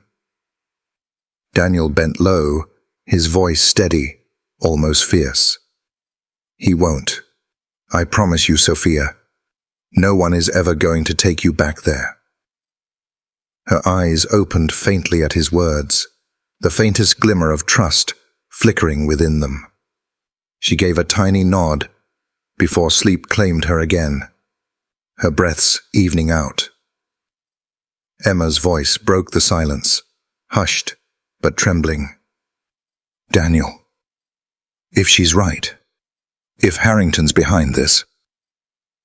Daniel's jaw clenched, his gaze fixed on the sleeping child. Then he's not just a wealthy man with secrets. He's a monster. And monsters don't get to win. Rex laid his head back down on the rug, his body pressed close to the couch, his watch unbroken. And in that quiet, as dawn began to filter through the windows, the seeds of suspicion had already taken root. Dark, dangerous, inevitable. The morning light slid across the ranch house like a gentle hand, softening the edges of its old wooden beams. The desert wind rattled faintly against the shutters, but inside there was warmth. Emma moving quietly in the kitchen, the faint hiss of water heating on the stove. On the couch, Sophia stirred beneath the quilt. Her fever had eased slightly through the night, though her cheeks still burned and her lips were pale. Esperanza, the doll, rested against her chest, its fabric worn thin, but still a shield of comfort. Rex lay sprawled on the rug, his head on his paws, his amber eyes watching her even in half-sleep. Daniel sat in the armchair nearby, his hat on the floor, his elbows on his knees. He hadn't slept. His eyes were fixed on the child, his mind turning over the pieces of what she had said the night before. A name, Harrington. Sophia's lashes fluttered, and she opened her eyes slowly. For a moment she looked disoriented, lost between dream and waking. Then her gaze settled on Daniel, and a faint flicker of recognition steadied her. "You're still here," she whispered. Daniel leaned closer, his voice gentle. "Of course. You're safe." She clutched Esperanza tighter, her fingers trembling. For a long moment she was silent, her eyes drifting toward the fire as though it reminded her of something far away. Then, in a voice soft as wind, she whispered, "Mama told me, never go near the master's office." Daniel's brow furrowed. "The master?" Her small nod was hesitant, as if the very memory carried weight. "Victor Harrington." The name trembled on her lips, laced with fear. Daniel's chest tightened. He kept his voice calm, though inside rage flickered. Why did she say that? Sophia's eyes glazed with memory. She was cleaning one night. I was supposed to be asleep, but I followed her. She told me to wait in the hallway, but I peeked. Her small hand stroked the doll's head as though drawing courage from its silent face. There were papers on the desk, with names. Daniel leaned forward, his pulse quickening. Names? Sophia nodded again, her voice shaking. People from the house. Mama said they were workers who never came back. She said if I ever saw those papers again, to stay away. She said the master kept secrets, and secrets could hurt you. Her breath hitched, and her eyes filled with tears. That was the last night I saw her. The next morning, she was gone. Daniel's fists clenched against his knees. The puzzle pieces began to align. The disappearances whispered about in town, the servants who never returned, the families too afraid to speak. All dismissed as rumor, as accidents, as the natural cost of working for a powerful man. But here was a child, trembling beneath a quilt, telling him she had seen the proof herself. He exhaled slowly, forcing calm into his voice. Sophia, do you remember any of the names you saw? She shook her head, tears sliding down her cheeks. I can't remember the words. I was too little, but Mama looked scared. She hid something. I don't know where. Emma appeared at the doorway, her face pale. Daniel, she whispered, but he lifted a hand to quiet her, his gaze still locked on the child. He leaned closer, his voice steady but burning with resolve. You've helped me, Sophia. More than you know. You told me the truth, and now I'll find the rest. I promise you. She looked at him, her wide eyes searching his face for certainty. After a moment, she gave the smallest nod, whispering, Don't let him find me. Daniel reached out, resting a firm hand over her small one. He won't, he said, his voice low, fierce with conviction. Harrington's secrets won't stay hidden forever. Not if I have anything to say about it. Rex lifted his head then, his ears twitching as though he too understood.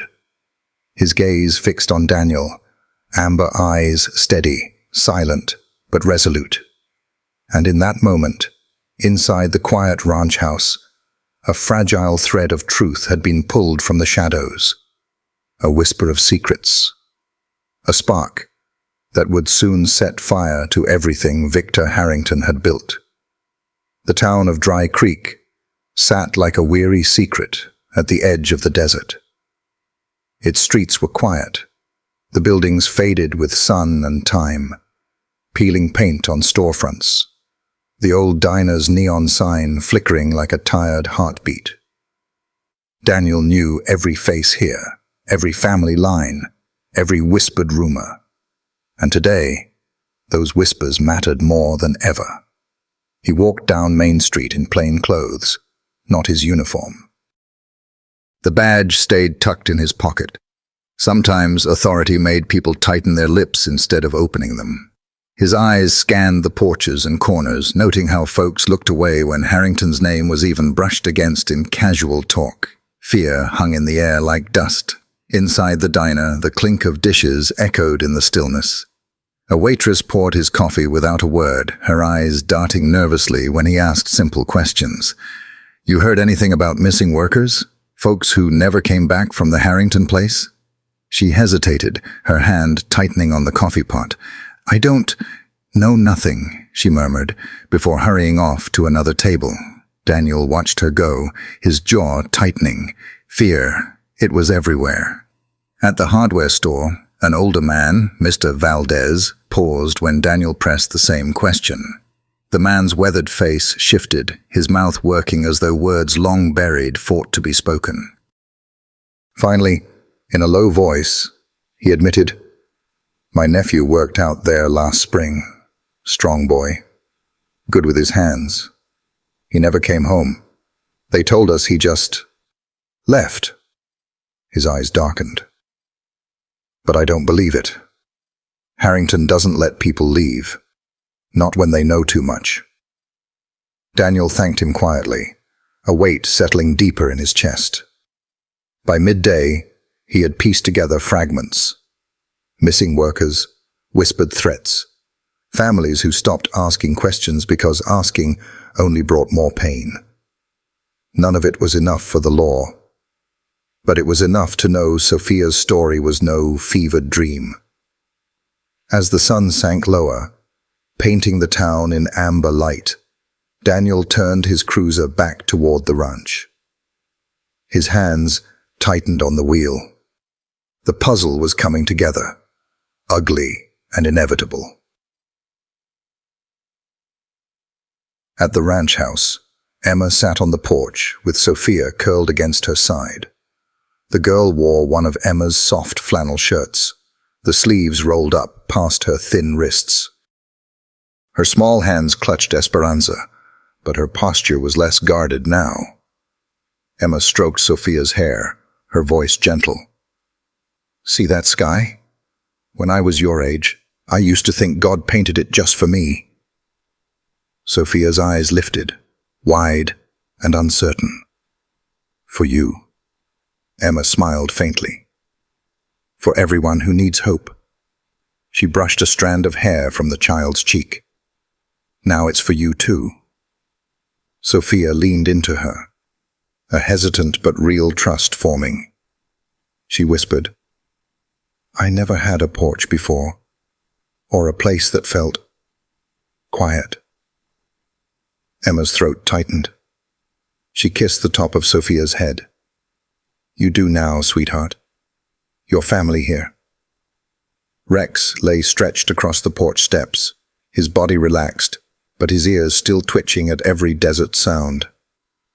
When Sophia reached out a hand, he shifted closer, resting his head against her small palm.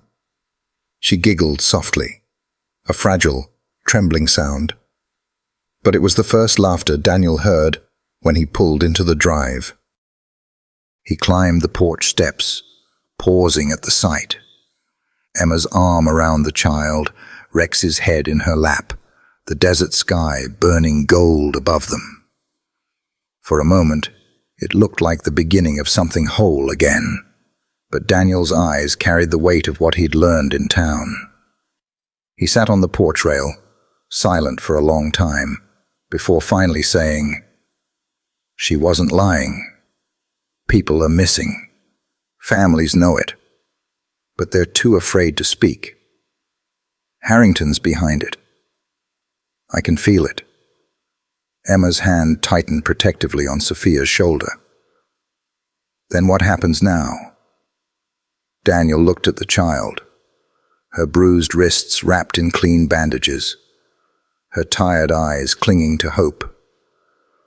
And his voice hardened. "Now, we find proof. Enough to bring him down." Rex lifted his head, eyes glowing in the fading light, as if he too understood the battle taking shape. And as the sun slipped beneath the desert's edge, shadows grew long across the ranch. For the first time, Sophia was beginning to feel like she belonged. And for the first time, Daniel understood that this child wasn't just a victim. She was the key to unraveling Harrington's empire of silence. The Harrington mansion stood like a fortress against the desert dusk. Its marble walls glowed faintly in the setting sun, the windows reflecting fire as though the house itself were alive, feeding on secrets too dark to be spoken. Servants moved silently through the halls, their eyes fixed to the ground, their footsteps hushed. They had learned long ago that in this house, silence was survival.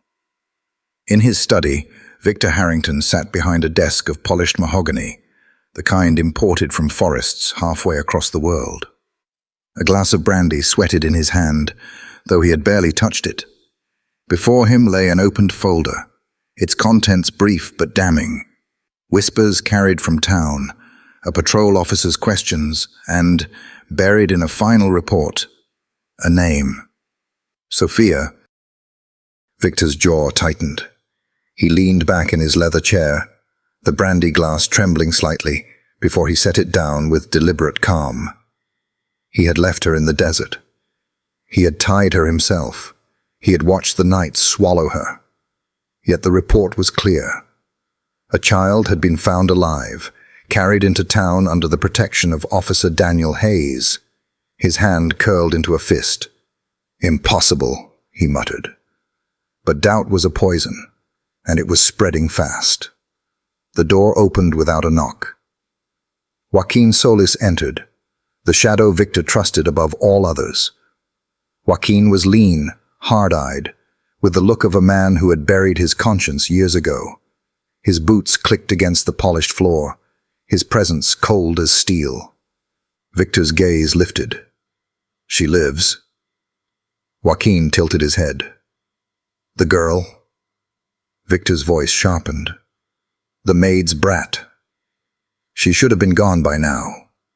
Yet word reaches me she was seen in town, alive, breathing." His fingers tapped against the desk. "Do you understand what this means?" Joaquin's mouth curved into something between a smile and a sneer. "Loose ends." Victor's eyes burned. "No loose ends. Not here. Not in my house. If she talks, if anyone believes her, everything I've built comes down." Joaquin stepped closer, his gloved hands resting on the back of a chair. "Then I'll ride tonight. I'll bring her back. Quiet. No one will ever know." Victor studied him, his gaze heavy with calculation. "Bring her back, or bury her where no one will ever find her. Do you understand?" Joaquin nodded once. "Consider it corrected." Victor leaned forward, his voice dropping into a whisper, sharp enough to cut. "This is unfinished business, and unfinished business is the death of kings. The room fell into silence. Joaquin turned, striding from the study. His boots echoed down the marble hall, carrying with them the weight of violence yet to come. Outside, the desert wind began to rise, rattling the iron gates of the estate. Joaquin mounted his black motorcycle, its engine roaring to life, a beast against the twilight.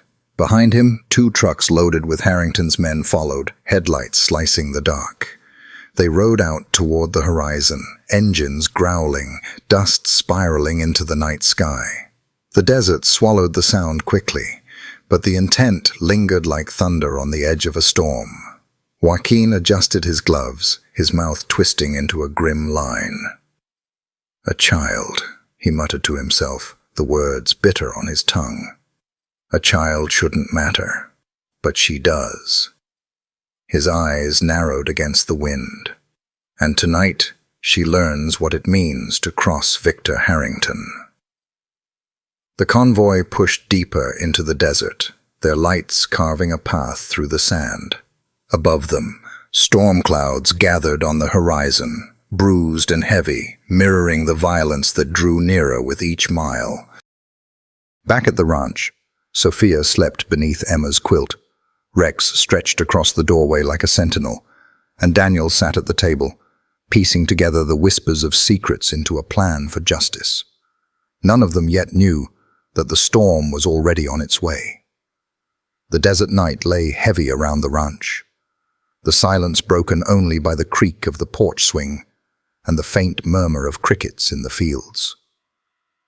The stars above glowed sharp and cold, a canopy of light stretched across the darkness. Inside the ranch house, Emma tucked the quilt tighter around Sophia's shoulders. The girl had finally fallen into a fragile sleep, her small hands still clutching Esperanza. Rex rested in front of the door, his head lowered, but his ears twitched restlessly, as though something unseen unsettled him. Out on the dirt road, headlights cut through the darkness. The low rumble of engines grew louder, closer, until the ground itself seemed to vibrate. A black motorcycle led the way, followed by 2 trucks, their beams sweeping across the barn and fence line. Dust billowed in their wake, rising like smoke in the night. Rex shot upright, ears pricked, his body tense. A growl rumbled low in his chest. Daniel, who had been sitting at the table with a cup of cold coffee, felt the shift immediately. He rose, his hand brushing instinctively against the badge in his pocket. His eyes narrowed as the engines cut off, leaving a silence even heavier than before. The front door rattled with a sudden knock. Loud, sharp, deliberate. Daniel stepped onto the porch, the cool night air brushing against his face. He didn't need to squint to recognize the figure dismounting the motorcycle, Joaquin Solis. His leather jacket caught the glint of the porch light, his sharp features carved into a mask of cruelty. Behind him, men spilled from the trucks, spreading across the yard like wolves circling prey. Joaquin's voice carried easily through the stillness. "Evening, Officer Hayes. We've come for what belongs to Mr. Harrington." Daniel's jaw tightened, but he didn't flinch. "You're trespassing. Get off my land." Joaquin smirked, stepping closer, his boots crunching against the gravel. "No need to play the hero. Hand over the girl, and this ends clean." His gaze was cold, unblinking. "You know she doesn't belong to you." Behind Daniel, Emma appeared in the doorway.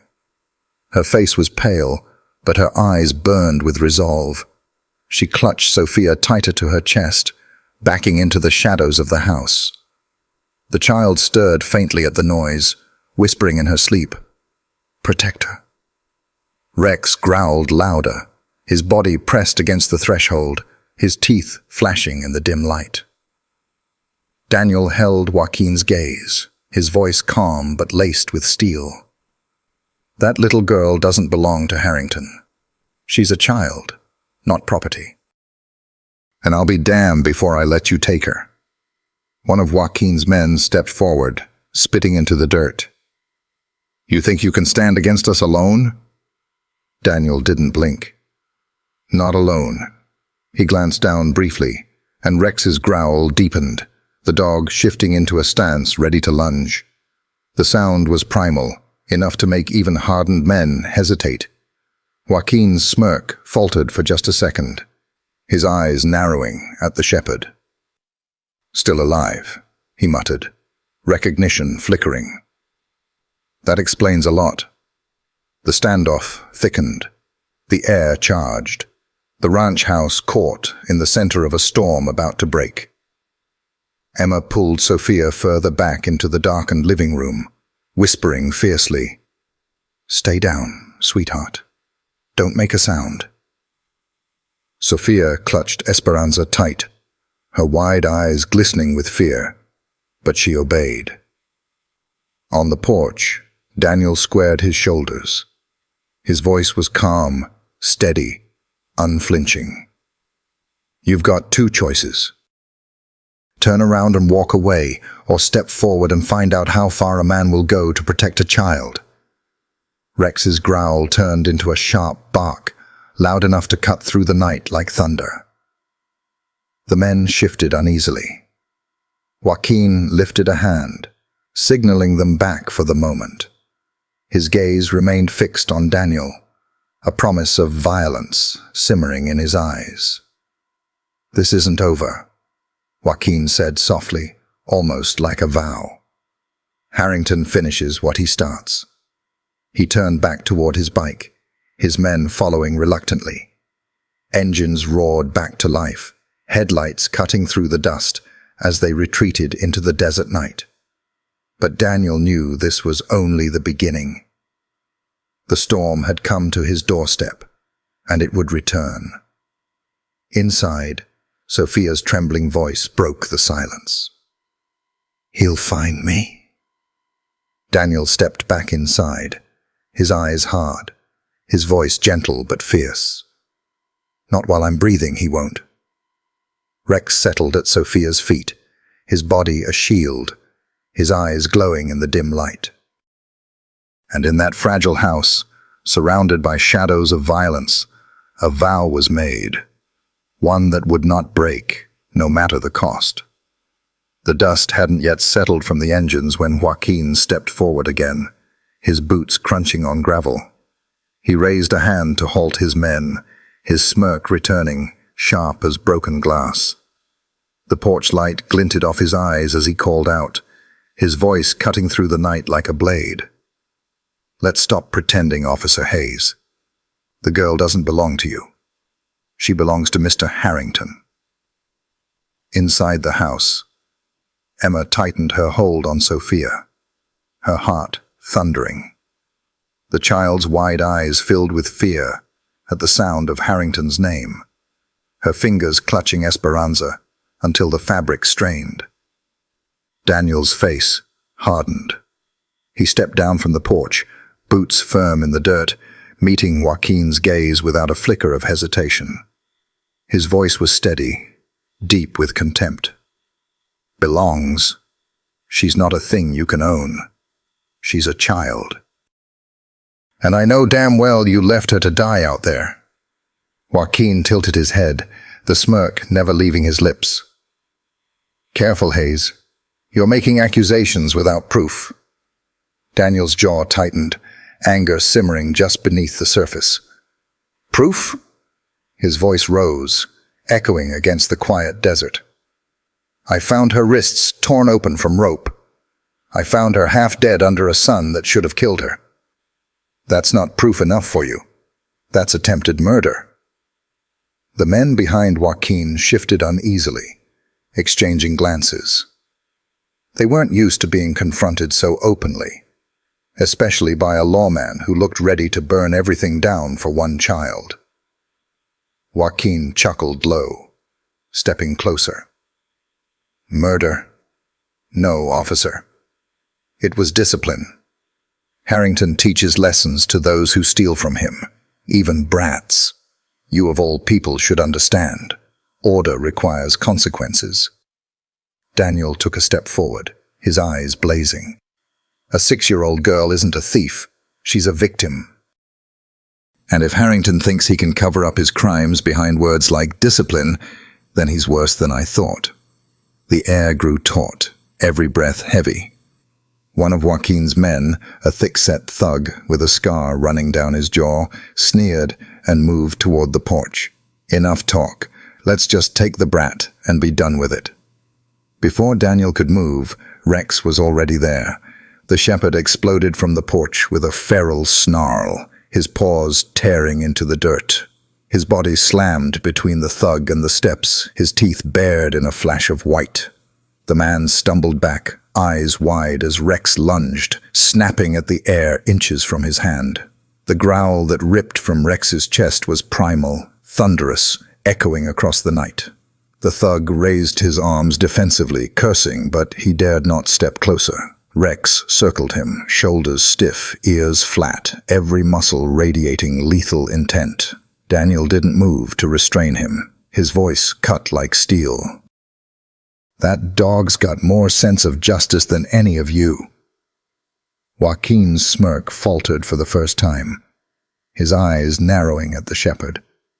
He raised a hand, signaling his man to back off. The thug retreated quickly, muttering under his breath, but Rex remained rigid, growling low, his body a wall between the men and the porch. Inside the doorway, Sophia had crawled to her knees, peeking out with wide eyes.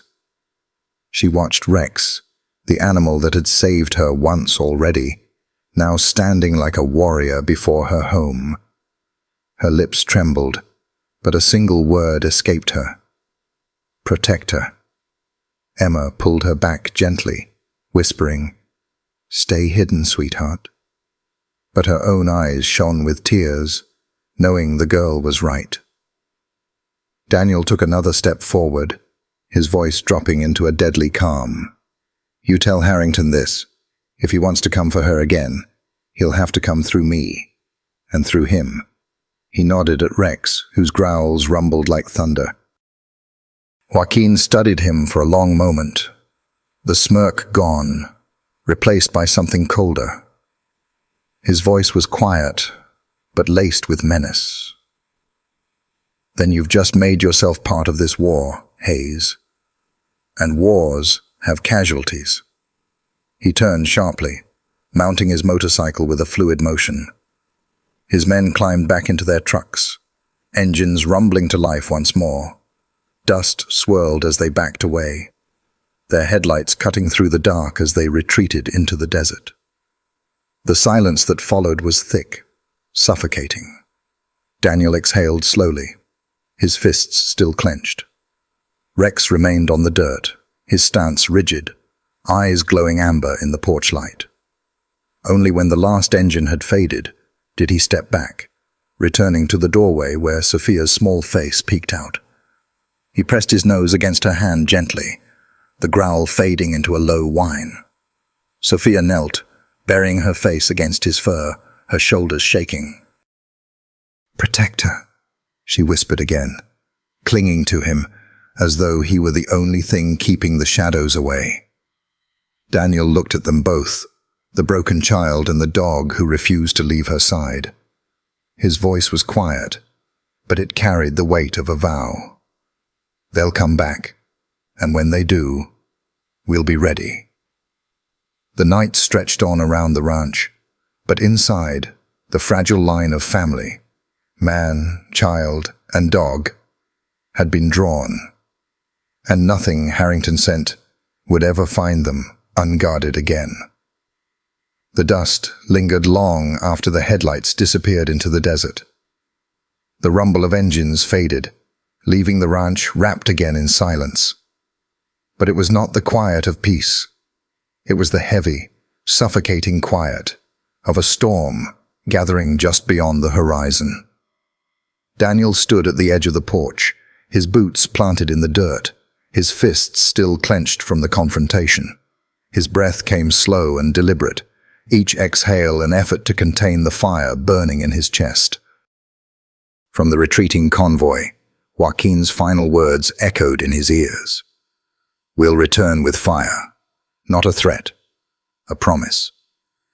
Behind him, the door creaked softly as Emma stepped out. Her face was pale in the porch light, her arms crossed tightly as though she were holding herself together. "Daniel," she whispered, glancing toward the road. "They'll be back, won't they?" Daniel turned, his eyes dark with certainty. "Yes. And next time, they won't just knock." Inside, Sophia stirred, woken by the lingering tension. She sat up on the couch, clutching Esperanza close. Her wide eyes darted to Emma, then to Daniel's grim figure in the doorway.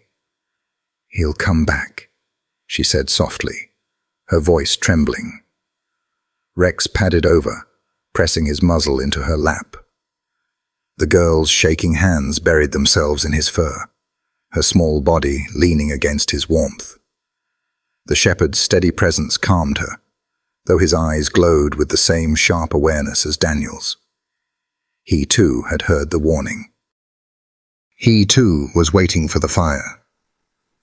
Daniel stepped back inside, his boots heavy against the wooden floor. He looked at Sophia, then at Emma, his voice low but steady. "We're running out of time." Emma's brow furrowed. "What do you mean?" "They won't stop," Daniel said. His hands rested on the back of a chair, gripping it hard. "Joaquin doesn't bluff. If Harrington sent him, it means he wants this done, no matter the cost.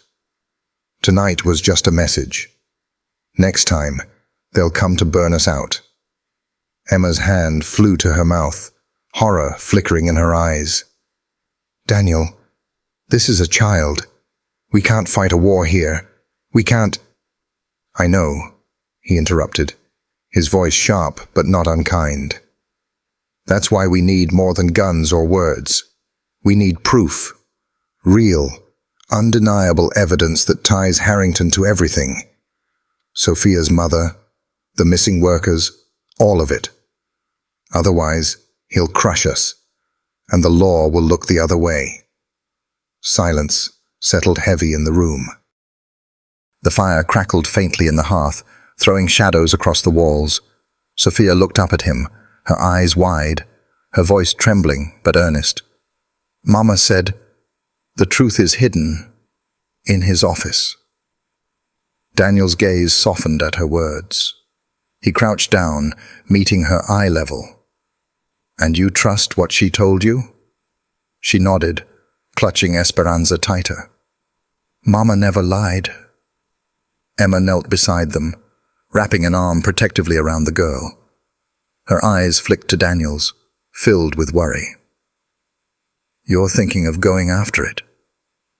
Daniel rose, his shoulders squared, his jaw tight with resolve. "I'm not just thinking. It's the only way. If we can get documents, records, anything Harrington's been hiding, we can hand it over to people who aren't afraid of him. Federal, if we have to. Once the truth is out, he can't bury it." Emma shook her head, her voice trembling. "Daniel, that's dangerous. If he even suspects you're inside that house—" Daniel cut her off, his tone ironclad. "It's more dangerous not to. He's already sent his dogs to our door. He won't stop until she's gone, until anyone who knows her story is silenced. If we wait, the fire comes here, and I won't let this ranch, or either of you, burn because I hesitated." His words rang through the room like a gavel striking wood.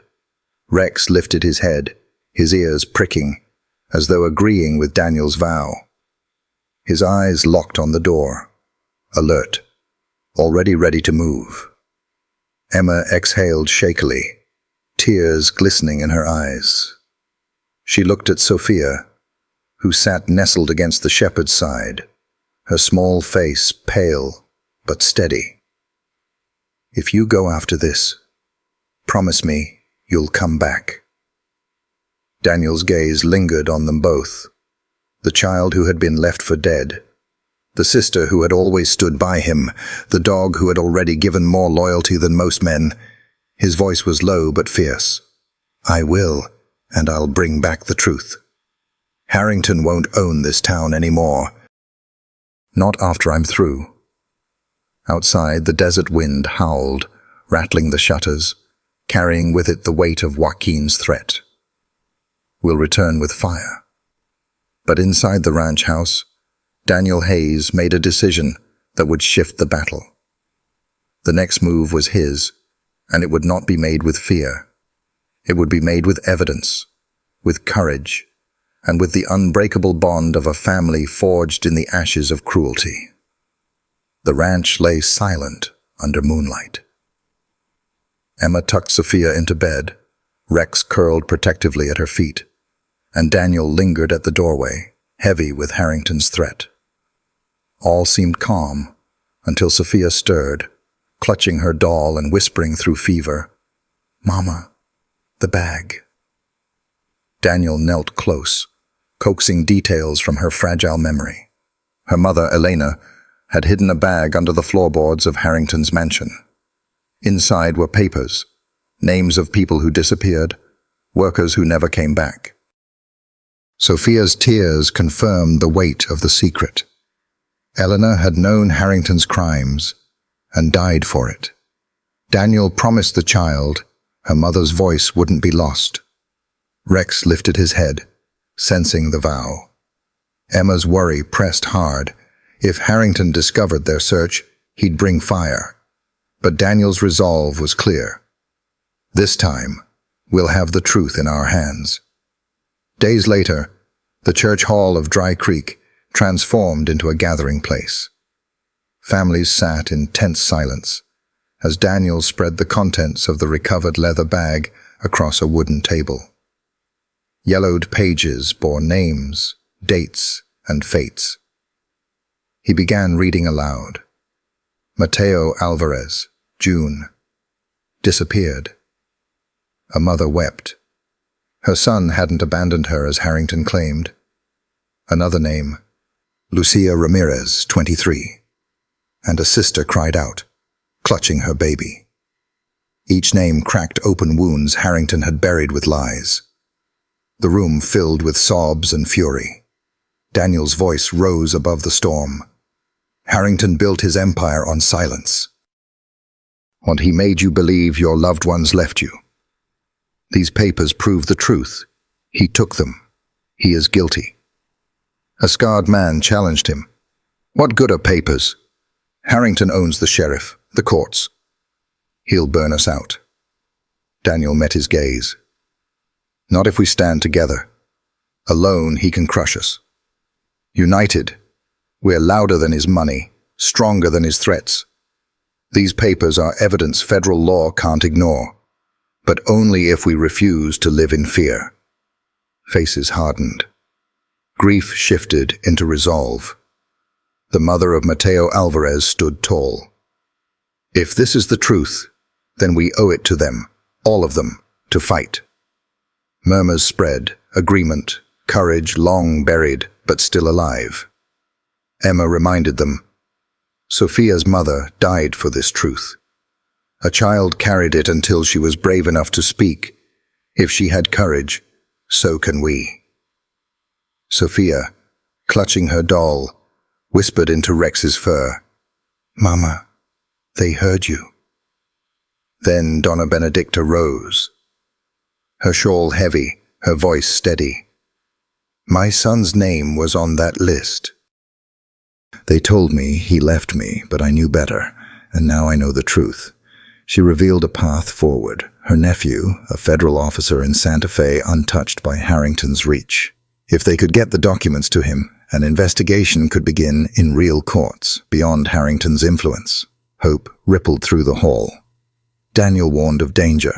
Harrington's men would strike if they suspected, but Benedicta's resolve was like iron. If a child can carry this truth through fire and desert, then we can carry it to justice. The crowd rose in agreement. Families once silenced by fear now pledged unity. Tears mingled with determination. Daniel's hand pressed to the table. Then it's decided. We end this. Rex rose beside him, amber eyes steady, tail sweeping once in solemn solidarity. At Sophia's side, the German shepherd was no longer just a dog. He was a sentinel of truth, a protector of the innocent. And in that moment, as thunder rolled outside and Harrington's storm gathered, the people of Dry Creek found something they hadn't held in years: courage. United by the names of their dead, guided by a child's whisper and a mother's sacrifice, they were ready to fight for justice. The Harrington estate rose like a fortress, its green lawns mocking the desert around it.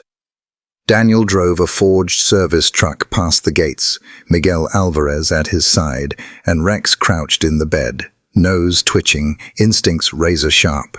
The guards barely questioned the inspection. Appearances mattered more than suspicion. On the grounds, Daniel and Miguel feigned pipe checks while Rex prowled. Then he froze, pawing at freshly turned soil. The stench rising from the dirt left no doubt this was no landscaping. Miguel's hands shook as he pulled free a shoe, and then a cracked wallet. Inside was an ID, Mateo Alvarez, his uncle, buried like trash beneath Harrington's manicured garden. Daniel snapped photos quickly. "This is proof," he whispered, even as a guard's voice drifted closer. They covered the grave, Miguel clutching the wallet like a lifeline. Rex growled low, reluctant to leave, but Daniel pressed his hand to the shepherd's back. "Not yet, boy. Soon." Their false truck rattled toward the gate, sweat dripping from Daniel's brow. But a guard's eyes lingered too long. On Rex. Recognition flared. "That's Harrington's missing shepherd," he barked. Daniel slammed the truck into gear. Gunfire shattered the morning stillness.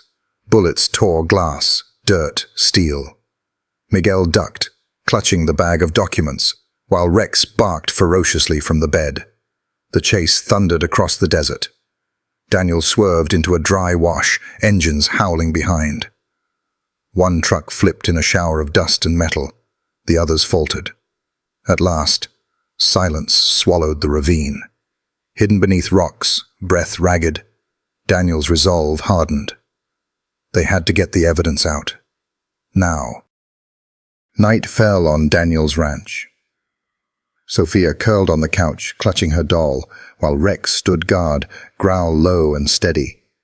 Then the rumble of engines broke the quiet. Joaquin Solis had returned, trucks fanning out in a semicircle, headlights burning like fire. Armed men spilled into the yard. Joaquin's voice cut through the night. "You had your chance. Tonight. The fire comes." Daniel stepped onto the porch, rifle in hand, calm but unyielding. "I don't stand alone," he said. And then, the roar of new engines. Black SUVs stormed the property, headlights flooding the yard. Tactical teams poured out, rifles raised. At their head, a tall man with silver hair lifted his badge. "Federal agents, drop your weapons." Chaos erupted. Harrington's men faltered under the sight of real law. One by one, weapons clattered to the dirt. Joaquin stood last, sneering. "Harrington owns more than this county. He'll never see a cell." Dr. Fernando Alvarez's voice was iron. "Tonight, Harrington answers to the law, and so will you." Joaquin was forced to his knees, his smirk shattering into rage. Inside, Sophia pressed her forehead to the window. Rex, a sentinel at her side. Clutching her doll tight, she whispered one word into the night. Hope. And in the flood of federal lights, Victor Harrington's empire began to crumble. The silence of Dry Creek was broken at last, not by fear, but by justice. The federal convoy moved through the desert night like a river of black steel. Their headlights carved the darkness, their radios humming with clipped voices.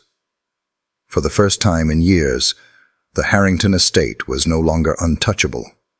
Doors were kicked open, rooms were searched, and shadows long hidden began to scatter under the weight of federal law. In one of the outbuildings behind the mansion, a place that smelled of dust, rust, and despair, agents broke through a locked cellar door. The hinges shrieked as the wood splintered. Flashlights cut through the dark, revealing the outline of a woman huddled against the wall. Her clothes were torn, her body thin from neglect. But her eyes, those deep, dark eyes, still carried fire. She squinted against the sudden light, raising an arm to shield her face. "Ma'am?" An agent called gently, lowering his weapon. "We're here to help. You're safe now." Her lips trembled. "Safe?" Her voice was hoarse, as though scraped raw from silence. No one is safe from him. But even as she spoke, the truth was breaking around her. Harrington's empire was falling. The agents helped her to her feet. She stumbled, her legs weak, but when they asked her name, her voice cracked into something fierce. "Elena. Elena Ramirez." The name traveled fast, carried through radios until it reached Daniel's ears at the ranch. He froze, staring at the agent's words scrawled in his notepad. Elena Ramirez, alive. Emma's hand flew to her mouth, her eyes filling with tears. Daniel, Sophia's mother. Sophia was already on her feet, Esperanza clutched tight, her wide eyes searching his face. "Mama?" she whispered, as if the word might shatter if spoken too loudly. Daniel knelt, his hand firm on her shoulder. "Yes, Sophia. They found her. She's alive." The child's breath caught in her throat. For so long, she had carried the weight of absence, the torment of believing she'd been abandoned. And now, against every cruel lie Harrington had planted, the truth stood waiting. Hours later, under the rising sun, the convoy returned to the ranch. The SUVs rolled to a stop, dust curling around their wheels. From the back of one vehicle, Elena stepped down, her body trembling but upright, her eyes scanning the yard. And then she saw her. Sophia broke free from Emma's grasp, her small legs pumping across the dirt. Esperanza slipped from her arms, forgotten, as she cried out, "Mama!" Elena dropped to her knees, her arms flung wide. When her daughter crashed into her embrace, the world seemed to hold its breath. Sophia clung to her, sobbing into the fabric of her torn dress. "They told me you left me. They told me you were gone." Elena's tears spilled freely as she cupped the child's face, pressing frantic kisses to her cheeks, her forehead, her tangled hair. "No, my heart. I never abandoned you. Never." Her voice broke, shaking with the weight of years stolen. "They took me. They locked me away. Every day I dreamed of you. Every day I prayed you were safe." Sophia's sobs shook her small body, but they softened into words muffled against her mother's chest. "I thought you didn't want me." Elena pulled her tighter, rocking her gently, as though trying to erase every scar with the strength of her embrace. "You are my life, my reason to breathe. I would walk through fire for you, Sophia. I did not leave you. I was stolen, but I am here now. And I will never let you go again." Emma stood at the porch, her hand pressed to her mouth, tears streaming down her cheeks.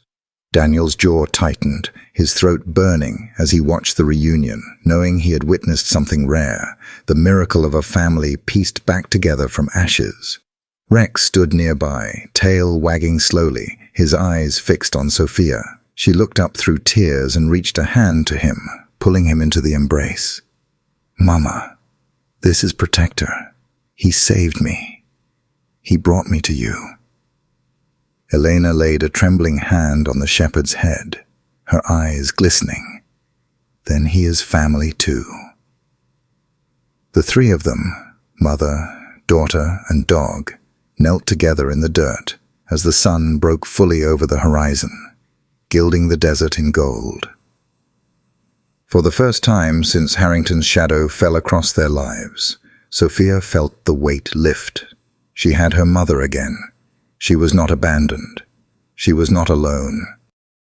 And as Elena whispered into her daughter's hair, "Forgive me, my heart, forgive me," Sophia nodded through her tears, her small voice fierce with love. "I already did." The federal courthouse in Santa Fe was a world away from the desert, yet the air inside carried the same weight of silence before a storm. The gallery was packed, families of the missing, townsfolk from Dry Creek, reporters scribbling furiously. Their faces bore years of grief etched deep, but also the fragile spark of hope that had brought them here. At the front of the courtroom sat Victor Harrington, his tailored suit immaculate, his silver hair combed back as though appearances could still command respect. But the man who once controlled lives with a whisper now sat in chains. His jaw was tight, his eyes cold, scanning the room for a shred of power he no longer possessed. The judge entered, his gavel striking like thunder. Court is now in session. United States versus Victor Harrington. The prosecution laid out the evidence with clinical precision. Documents pulled from Elena's hidden bag. Photographs Daniel and Miguel had risked their lives to take. Testimonies from families who had once stayed silent. Each piece was a nail hammered into the coffin of Harrington's empire. But it was not the lawyers' voices that held the courtroom. It was the victims' families. Doña Benedicta rose first, her shawl draped around her shoulders, her voice trembling but unbreakable. "My son Mateo's name was buried in your soil. You told me he abandoned me. You left me with silence. But tonight, Senor Harrington, it is you who will be left alone." A ripple of emotion swept through the gallery. Others followed, a sister clutching a faded photograph, a father who had carried guilt for years, believing his son had run away. Each testimony struck harder than the last, grief rising into something sharper, justice. Through it all, Harrington sat stone-faced, though his hands clenched so tightly his knuckles whitened. At the defense table, his lawyers tried every argument, claims of forged documents, accusations of conspiracy. But the tide had already turned. The truth was too heavy, the proof undeniable. When the verdict came, the silence was absolute.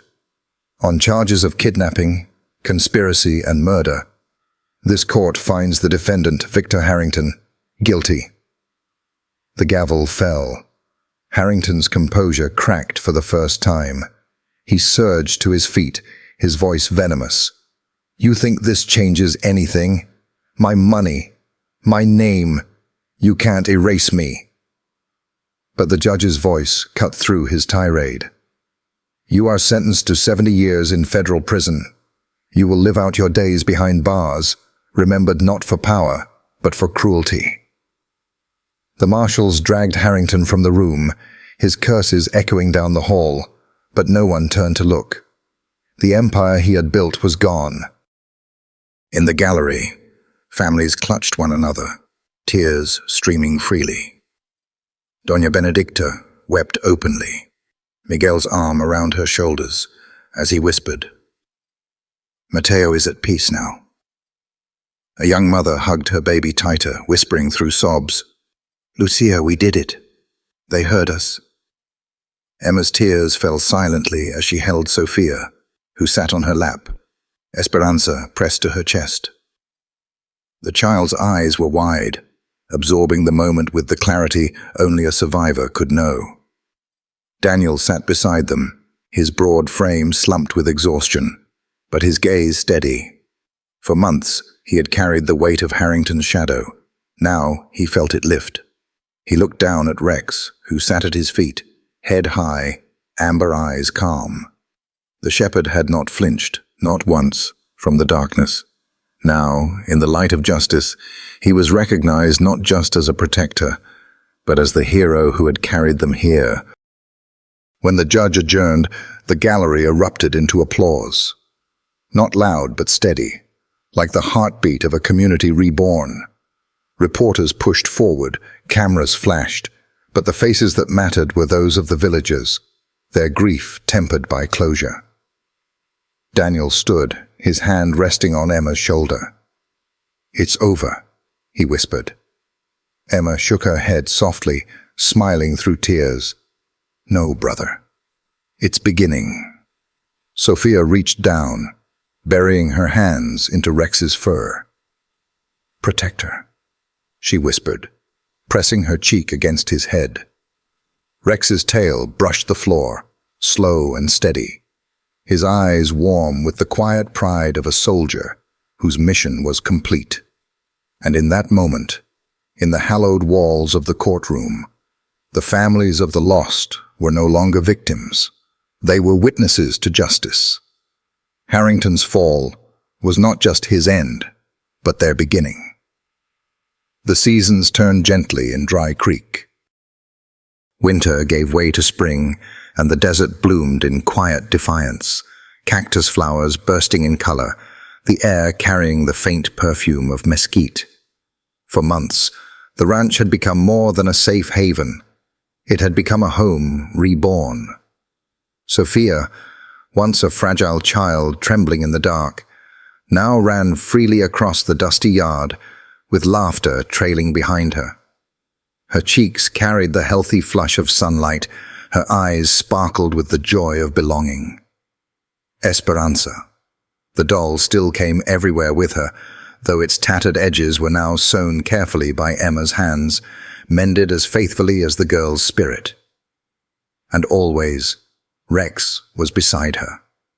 The old shepherd no longer wore a vest or answered to the sharp commands of duty. He was officially retired, his days of service behind him. But to Sophia, he was more than a dog. He was her guardian, her shadow, the heartbeat that never let her feel alone again. On mornings, Sophia would rise before the sun, tiptoeing barefoot to the porch with Rex padding softly at her heels. She would sit on the top step, wrapping her quilt around her shoulders, waiting for the horizon to bloom with light. And when the first golden rays spilled across the desert, she always whispered the same words, her small hand resting on Rex's back. "We made it." Eleanor often watched from the kitchen window, her heart swelling with both grief and gratitude. She had been given back her daughter, though scarred by cruelty. Each day was a gift she refused to waste. She worked the garden, helped Emma with the ranch, and every night she tucked Sophia into bed with the lullabies once stolen from her. Daniel, too, had changed. The heaviness in his eyes had lifted, replaced by a steadier kind of resolve. He had carried the community through fire and fear, and though the scars of that fight remained, he had gained a family larger than blood. Townsfolk no longer looked away in silence.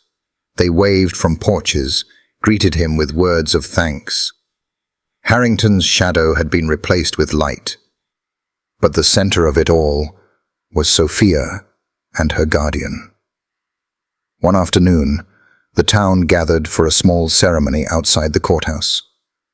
The families of the lost brought flowers, photographs, and candles, honoring those taken. At the heart of the crowd stood Sophia, her hand firmly resting on Rex's head. She spoke with the courage of a child who had walked through darkness and survived. "My mama said the truth is stronger than lies," she told them, her voice trembling but clear. "And Rex made me believe it. He saved me when I thought no one would. He's my protector, and he's yours too." Tears welled in the eyes of many, but the applause that followed was warm, steady, healing. Daniel placed his hand on Rex's collar, bowing his head slightly. This shepherd isn't just retired. He's a hero. The title stuck. Back at the ranch, Sophia made her own ceremony. She gathered wildflowers from the desert, weaving them into a crown. Giggling softly, she placed it on Rex's head, then hugged him tight. "Protector of hearts," she whispered. Rex's tail brushed the earth, his eyes glinting with the calm pride of one who had fulfilled his purpose. As the sun rose one morning, Daniel stepped onto the porch with his coffee, pausing at the sight before him. Out in the yard, Sophia knelt beside Rex, the golden light painting them both in hues of fire and hope. She leaned against him, whispering secrets only he could hear, while he sat tall and steady, his gaze fixed on the horizon. For Daniel, it was more than a picture. It was a promise. That no matter how cruel men like Harrington had been, no matter how deep the shadows had run, light would always rise. Justice had not come cheaply, but it had come. Sophia looked back then, catching Daniel's eye. She waved, smiling wide, the sun catching in her hair. And in that golden desert morning, with a child reborn, a mother returned, a community healed, and a shepherd standing tall at her side. Hope was no longer a fragile dream. It was alive, it was present, and it stretched endlessly toward the horizon. Sometimes the stories we tell remind us of the quiet truths we already know in our hearts, that love and loyalty are never wasted, and that the bond between a dog and a human can carry us through even the darkest places. German shepherds, with their courage and devotion, seem to teach us again and again that family isn't just about blood. It's about who stands by you, protects you, and never lets go. If you've ever looked into your dog's eyes and felt that unspoken understanding, you know how powerful that connection really is. And if you'd like to explore ways to nurture that bond even deeper, there are some gentle resources out there that I've found meaningful. I'll leave one here for you to take a look at if you feel called. It's entirely up to you. At the end of the day, what matters most is cherishing the moments we have with these loyal souls who ask for so little in return. Give them your time, your patience, your kindness, and they will give you a lifetime of love. Maybe tonight, give your dog an extra scratch behind the ears. They've earned it.